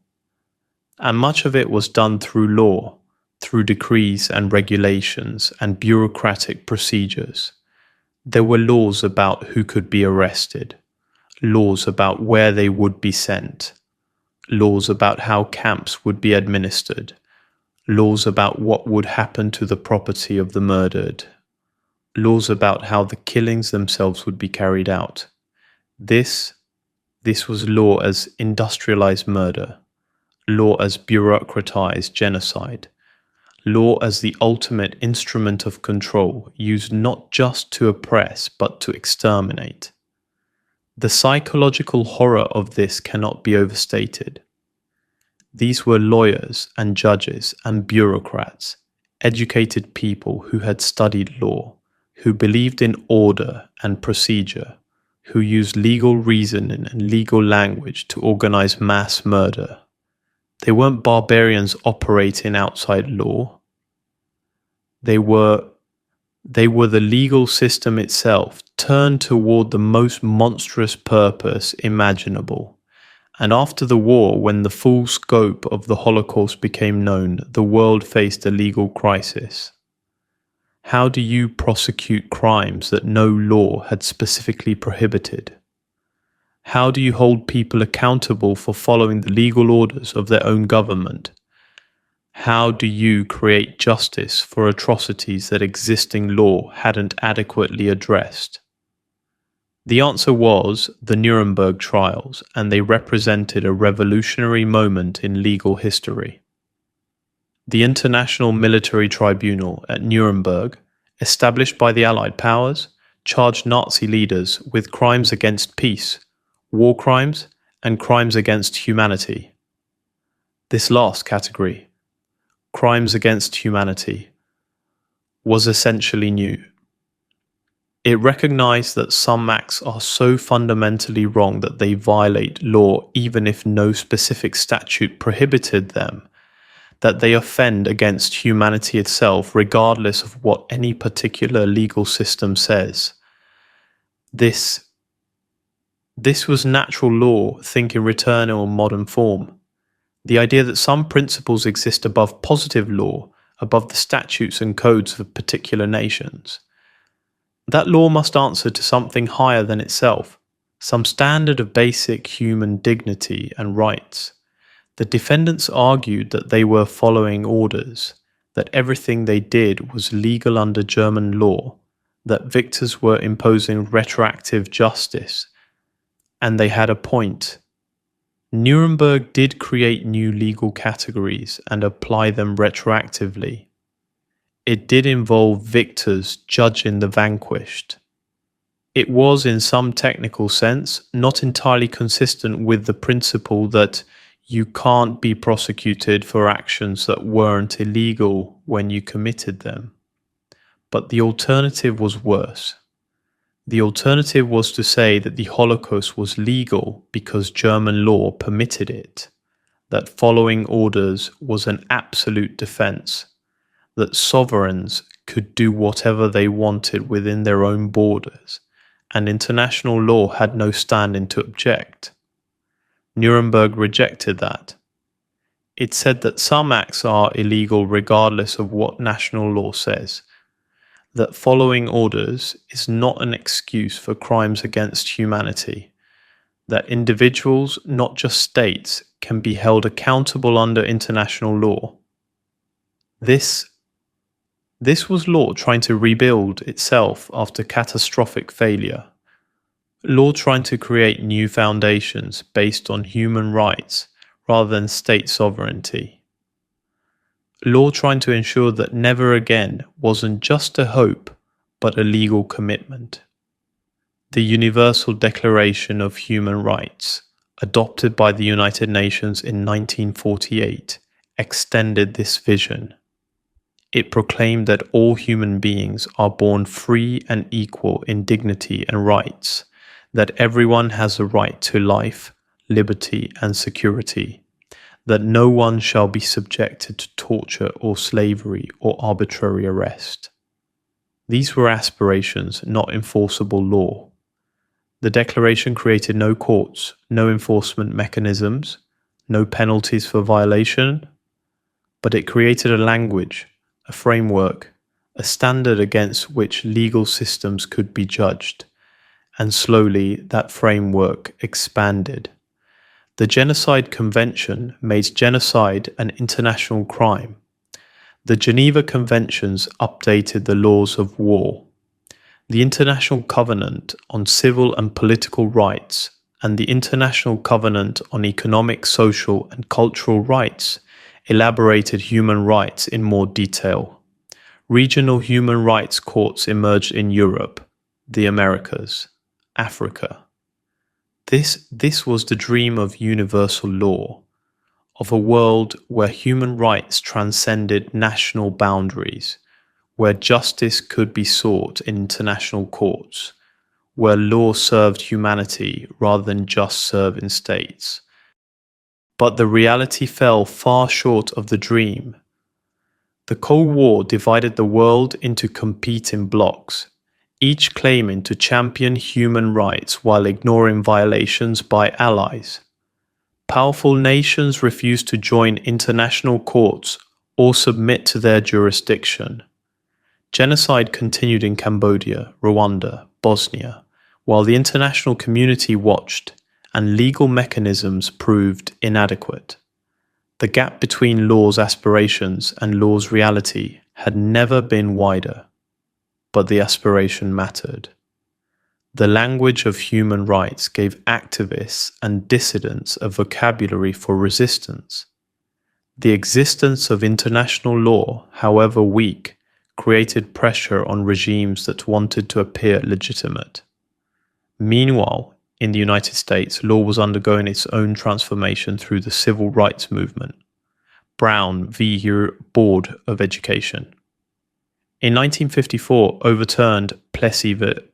Ferguson, declaring school segregation unconstitutional. This was law correcting its own prior failures, the Supreme Court finally recognizing what should have been obvious 70 years earlier. Separate but equal was a lie. Segregation itself was inequality. But legal victory didn't translate immediately into social reality. Schools remained segregated. The South resisted through massive resistance, through legal challenges and legislative maneuvers and outright defiance. It took the Civil Rights Act of 1964 and the Voting Rights Act of 1965 It took federal enforcement and sustained activism. It took people willing to face violence and imprisonment to make legal equality begin to approach actual equality. And even then, even with clear law on the books, equality remained elusive. New forms of discrimination emerged, more subtle, harder to prove in court. Racial disparities in education, employment, housing, criminal justice persisted despite formal legal equality. This is the pattern we've seen throughout history. Legal change is necessary but not sufficient. Law can declare equality, but law alone can't create equality. It requires enforcement, social pressure, sustained commitment, people willing to use law as a tool while recognizing its limitations. Miranda Vetsat, Arizona. In 1966, created procedural protections for people under arrest. Police had to inform suspects of their rights, the right to remain silent, the right to an attorney. This came from the recognition that police interrogations had become coercive, that confessions were being extracted through psychological pressure and deception, that the legal system was producing false confessions and wrongful convictions. Miranda rights became so embedded in American culture that everyone knows them from television. But they emerged from a specific case, from Ernesto Miranda, who confessed to crimes after hours of interrogation without being told he could have a lawyer, without understanding his legal rights. This is law responding to abuse, creating protections after recognizing how power was being misused. It's reactive rather than proactive, always catching up to new forms of exploitation and control. The late 20th century saw other landmark cases and legal developments. Roe v. Wade. In 1973, recognized the constitutional right to abortion, though it would be overturned decades later in Dobbs v. Jackson. Environmental law emerged as industrial pollution's costs became undeniable. Consumer protection law developed as corporate power grew. Technology created new legal questions about privacy, about intellectual property, about what it means to own something in a digital age. And globally, law continued to grapple with power. The International Criminal Court was established in 2002, with jurisdiction over genocide, crimes against humanity, war crimes. It was a step toward making international law real and enforceable. But powerful nations refused to join. The United States, Russia, China, India. Major powers remained outside the court's jurisdiction.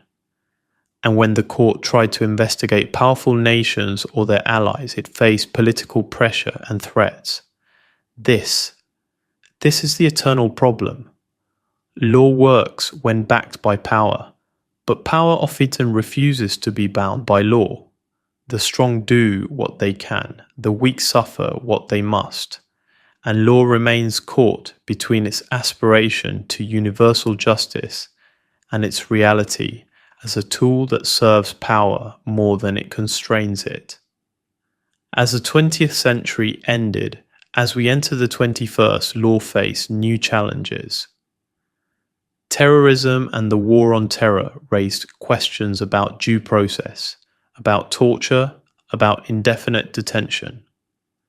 Financial crises exposed how corporate law had evolved to protect wealth while externalizing risks onto the public. Climate change posed questions about intergenerational justice, about how law could address harms that wouldn't fully manifest for decades. And technology was transforming everything.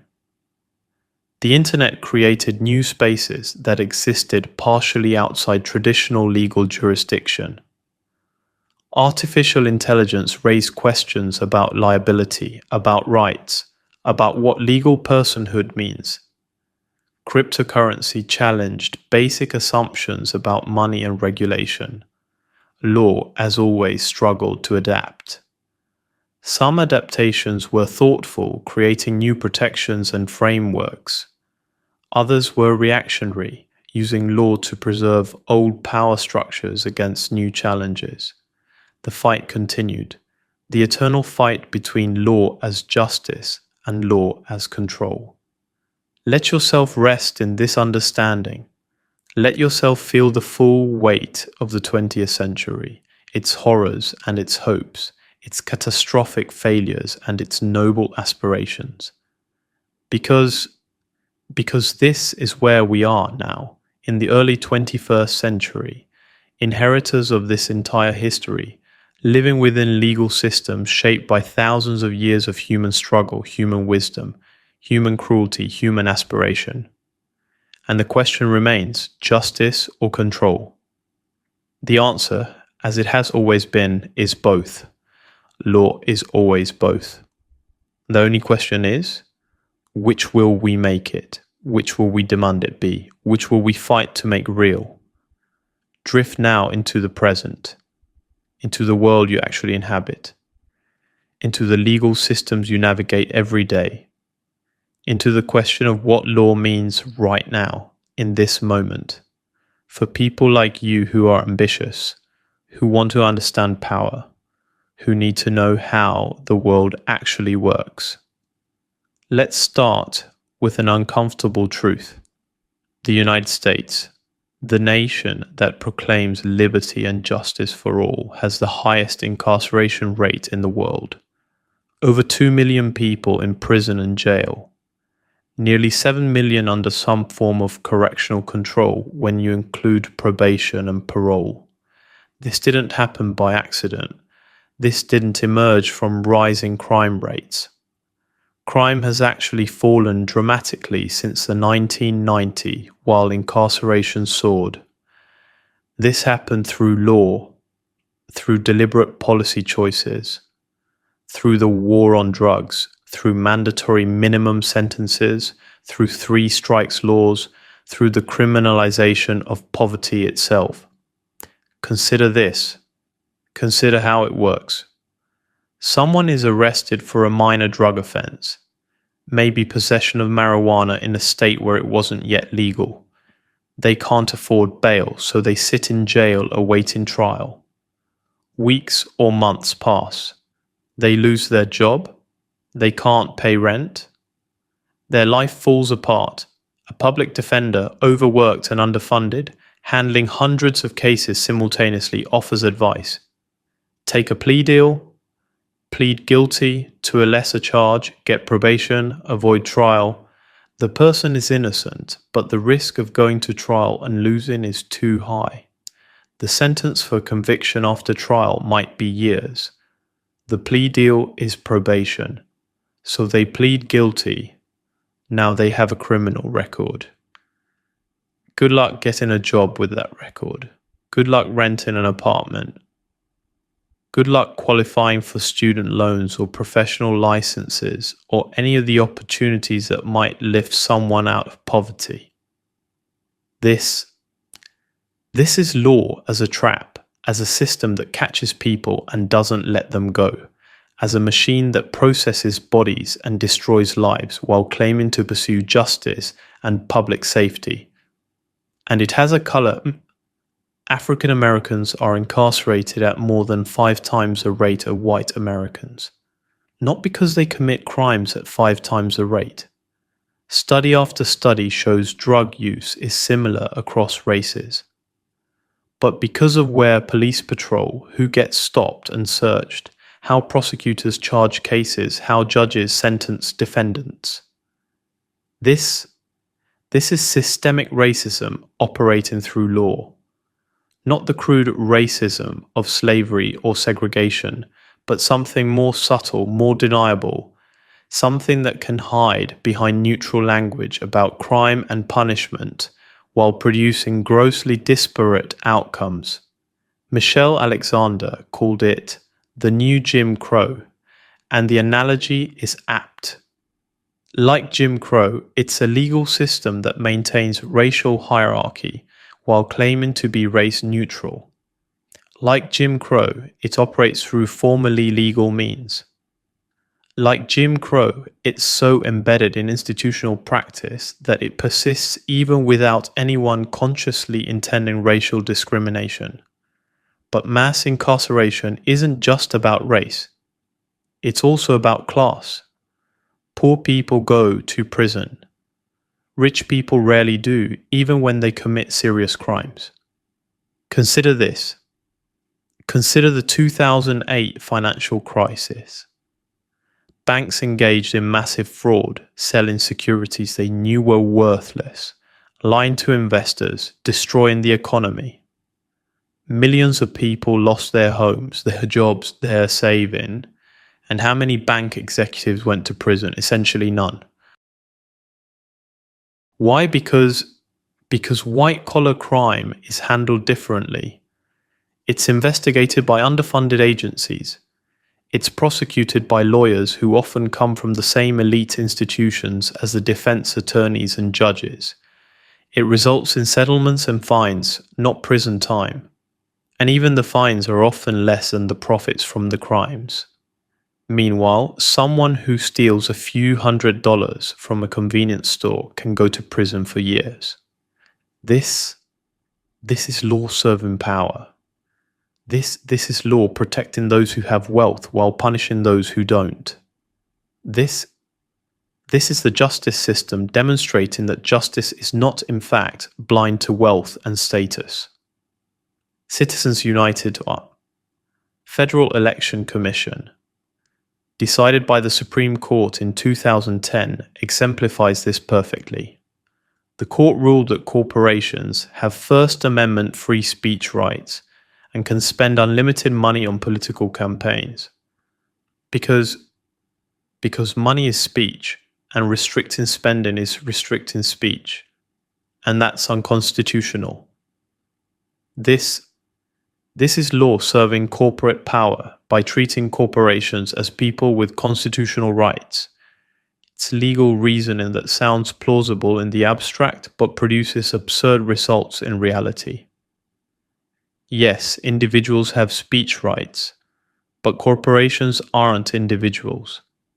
They're legal fictions created by law for specific purposes. Extending constitutional rights to them isn't protecting freedom. It's magnifying the political power of concentrated wealth. And the consequences are exactly what you'd expect. More money in politics, more corporate influence over legislation, more laws that serve corporate interests at public expense, more difficulty passing regulations that might constrain corporate behavior. The legal system doesn't just allow this, it facilitates it. Corporate lawyers have become experts at exploiting loopholes, at structuring transactions to minimize taxes and liability, at using law as a competitive weapon through aggressive litigation and intellectual property claims. Patent trolls buy up patents and sue companies for infringement, extracting settlements without producing anything of value. Tax lawyers help corporations and wealthy individuals hide money in offshore accounts, depriving governments of revenue for public services. Employment lawyers help companies classify workers as independent contractors to avoid providing benefits. This is law as a tool for the sophisticated and well-resourced, amazed that those with expensive lawyers can navigate while those without get lost and trapped. But here's the thing. For ambitious people, for people who want to succeed in this system, understanding these realities is essential. You need to know how law actually works, not how civics textbooks say it should work. You need to understand that law is a field of contest where resources matter, where expertise matters, where the rules are complex enough that knowing them provides real advantage. And you need to make a choice. Will you use your understanding of law purely for personal advantage? Will you master the system to benefit from its inequalities? Or will you use your position to push for change, to make law more just, to narrow the gap between what law claims to be and what it actually is? There's no right answer, or rather, there's an ethically right answer, but it competes with practical considerations of career and wealth and security. And that tension, that choice, is something every ambitious person has to navigate. Consider this. Consider the lawyers who work on both sides of these issues. Public defenders fight in mass incarceration while earning a fraction of what corporate lawyers make. Environmental lawyers challenge in pollution while industry lawyers defend it. Civil rights lawyers fight in discrimination while employment lawyers help corporations avoid liability for it. They're all using the same legal tools, working within the same system, but they're trying to achieve opposite goals. And often, the side with more resources wins. This is the reality of contemporary law. It's not a neutral arbiter dispensing justice. It's a field of conflict where power matters enormously, where the rules themselves are often written by and for the powerful, where justice exists mainly when someone fights hard enough and resourcefully enough to achieve it. But that also means opportunity exists for people who understand law, who can navigate its complexities, who can use it skillfully. Law provides leverage. It provides ways to achieve goals, to protect interests, to create change. The question is, leverage toward what? Using law to accumulate wealth and power for yourself? Using law to serve others and pursue justice? Some combination where you do well by doing good? These aren't easy questions, and contemporary law doesn't make them easier because it's so complex, so contradictory, so simultaneously enabling and constraining. You can use law to build a business, to protect intellectual property, to structure investments in ways that minimize taxes and maximize returns. That's all legal. That's all working within the system. You can also use law to fight for civil rights, to protect the environment, to represent people who can't afford lawyers, to push for policy changes that reduce inequality. That's also working within the system, or you can do both. You can build wealth while also supporting causes you believe in. You can succeed within the system while working to change it. You can be strategic about when to work with law and when to push against it. But you can't escape law. You can't opt out of legal systems. Even living off the grid involves legal questions about land ownership and tax obligations. Even the most radical revolutionary has to engage with law, if only to violate it strategically or to envision what should replace it. So the question becomes, how will you engage with law? With full understanding of its injustices and limitations, with determination to use it despite those flaws, with commitment to making it better even as you work within it. There are no easy answers, but there is this: understanding law, really understanding it, not as an abstract ideal, but as a concrete reality, gives you power. Power to protect yourself, power to advance your goals, power to help others, power to shape systems rather than just being shaped by them. And that power, that understanding, is what we've been building through this long journey into sleep, through thousands of years of legal history, through examples of law at its best and its worst, through the eternal tension between justice and control.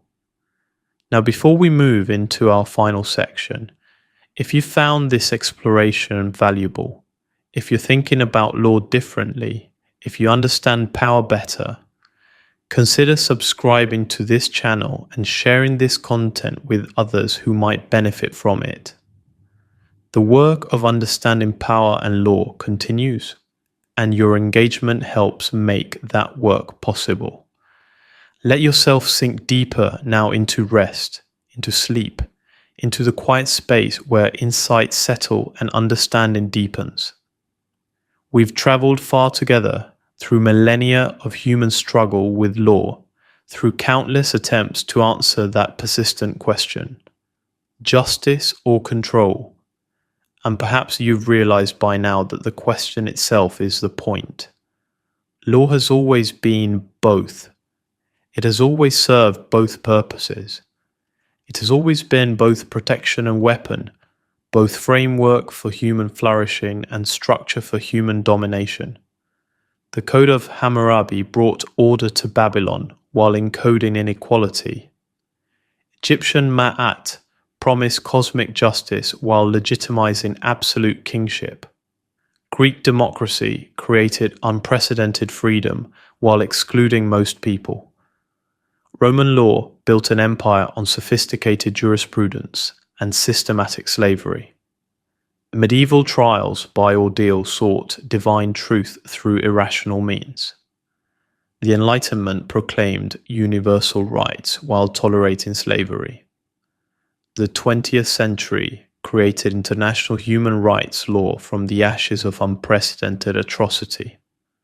Every era thought it was progressing toward more justice, more fairness, more protection for the vulnerable. And in some ways, each era did progress. Legal systems became more sophisticated, more systematic, more attentive to rights and procedures. But in other ways, each era simply developed more sophisticated forms of control, more subtle ways of maintaining hierarchies, more complex mechanisms for protecting power while claiming to serve justice.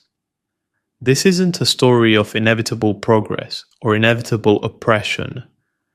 It's a story of constant struggle, of law being shaped by whoever has the power and the persistence to shape it, of principles proclaimed in one context being used for different purposes in another. And that brings us to you, to this moment, to what law means for your life, your ambitions, your choices. You live in legal systems shaped by all this history. When you sign a contract, you're engaging with principles developed in Roman law and refined over centuries. When you vote, you're exercising rights claimed through Enlightenment philosophy and secured through political struggle. When you pay taxes, you're participating in systems of collective obligation that have existed since civilization began.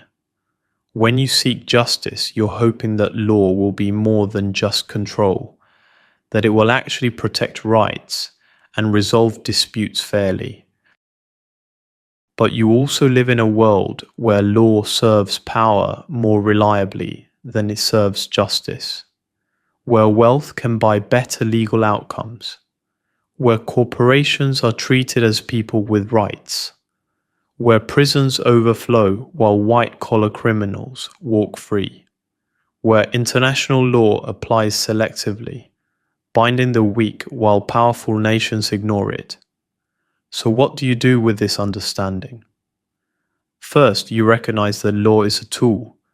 Like any tool, it can be used for good or ill. It's neither inherently just nor inherently oppressive. It's whatever people make it through their actions, their advocacy, their choices. Second, you recognize that understanding law gives you power. Ignorance of law doesn't excuse violation of it, but knowledge of law creates opportunities to use it, to navigate it, to avoid its traps and access its protections. Third, you recognize that law changes. It has changed throughout history. It changed because people fought to change it, because they refused to accept that how things were was how things had to be. Every legal protection you enjoy, someone fought for. Every right you have, someone struggled to establish. And fourth, you recognize that your relationship with law is a choice. You can use law purely instrumentally as a tool for personal advancement. You can engage with law ethically, trying to make it more just while also succeeding within it. You can dedicate yourself to law reform, to fighting for change. You can resist law when it becomes too unjust to accept. There's no universal right answer. Different people in different circumstances will make different choices. But making the choice consciously, with full understanding of law's history and its dual nature, is better than drifting through legal systems without understanding how they work or whose interests they serve. For people who are ambitious, who want to understand and exercise power, law is unavoidable. It structures every significant human interaction. It determines what you can and cannot do, what you own and what you owe, what protections you have and what penalties you face. The question isn't whether to engage with law. The question is how. Will you master legal frameworks to build businesses and accumulate wealth? Will you use legal knowledge to protect yourself and advance your interests? That's legitimate. That's what millions of successful people do. Will you also use your legal understanding to push for justice, to support reforms, to help those who lack legal resources? Will you recognize that your success within the system comes partly from advantages the system gives you, and that you therefore have some obligation to make the system better? That's also legitimate. That's what many successful people feel called to do. Or will you focus your energy on working outside formal legal systems, building alternative structures, creating change through means other than legal advocacy? That's legitimate too. Law isn't the only field where power operates. The choice is yours. But make it consciously. Make it with full awareness of what law is, what it has been, what it might become. As you drift now into deeper sleep, as this long journey through legal history settles into your unconscious mind, as your breathing slows and your muscles relax completely, carry with you this understanding. Law is human. It's not divine, not natural, not inevitable. It's created by people, for purposes that serve some people better than others. It can be changed by people, though change is never easy, never automatic, never guaranteed. Law is complex. Simple narratives of progress or oppression both miss the reality. Law is simultaneously getting better and worse, creating new protections and new forms of exploitation, becoming more just in some ways and more controlling in others. Law is powerful. It shapes lives, determines fates, structures societies. Understanding it provides leverage. Using it skillfully provides advantage. But that power comes with responsibility, with choices about how to use what you understand, and law is incomplete. It never fully delivers on its promises. Justice remains elusive. Rights remain contested. Equality remains aspirational. But that incompleteness is also opportunity. Every gap between law's promises and law's reality is a space where work needs to be done, where change is possible, where ambitious people can make a difference. So sleep now, rest deeply. And when you wake, you'll carry with you a deeper understanding of the systems that shape your world, the history that produced them, the choices they offer you, and the power you have to navigate them, to use them, perhaps even to change them. Justice or control? The answer is both, always both, eternally both. But the balance between them shifts. It shifts based on who fights for what, who organizes effectively, who uses law skillfully, who refuses to accept injustice even when it's illegal. And perhaps, with your ambition and your understanding and your choices, you'll shift that balance just a little more toward justice.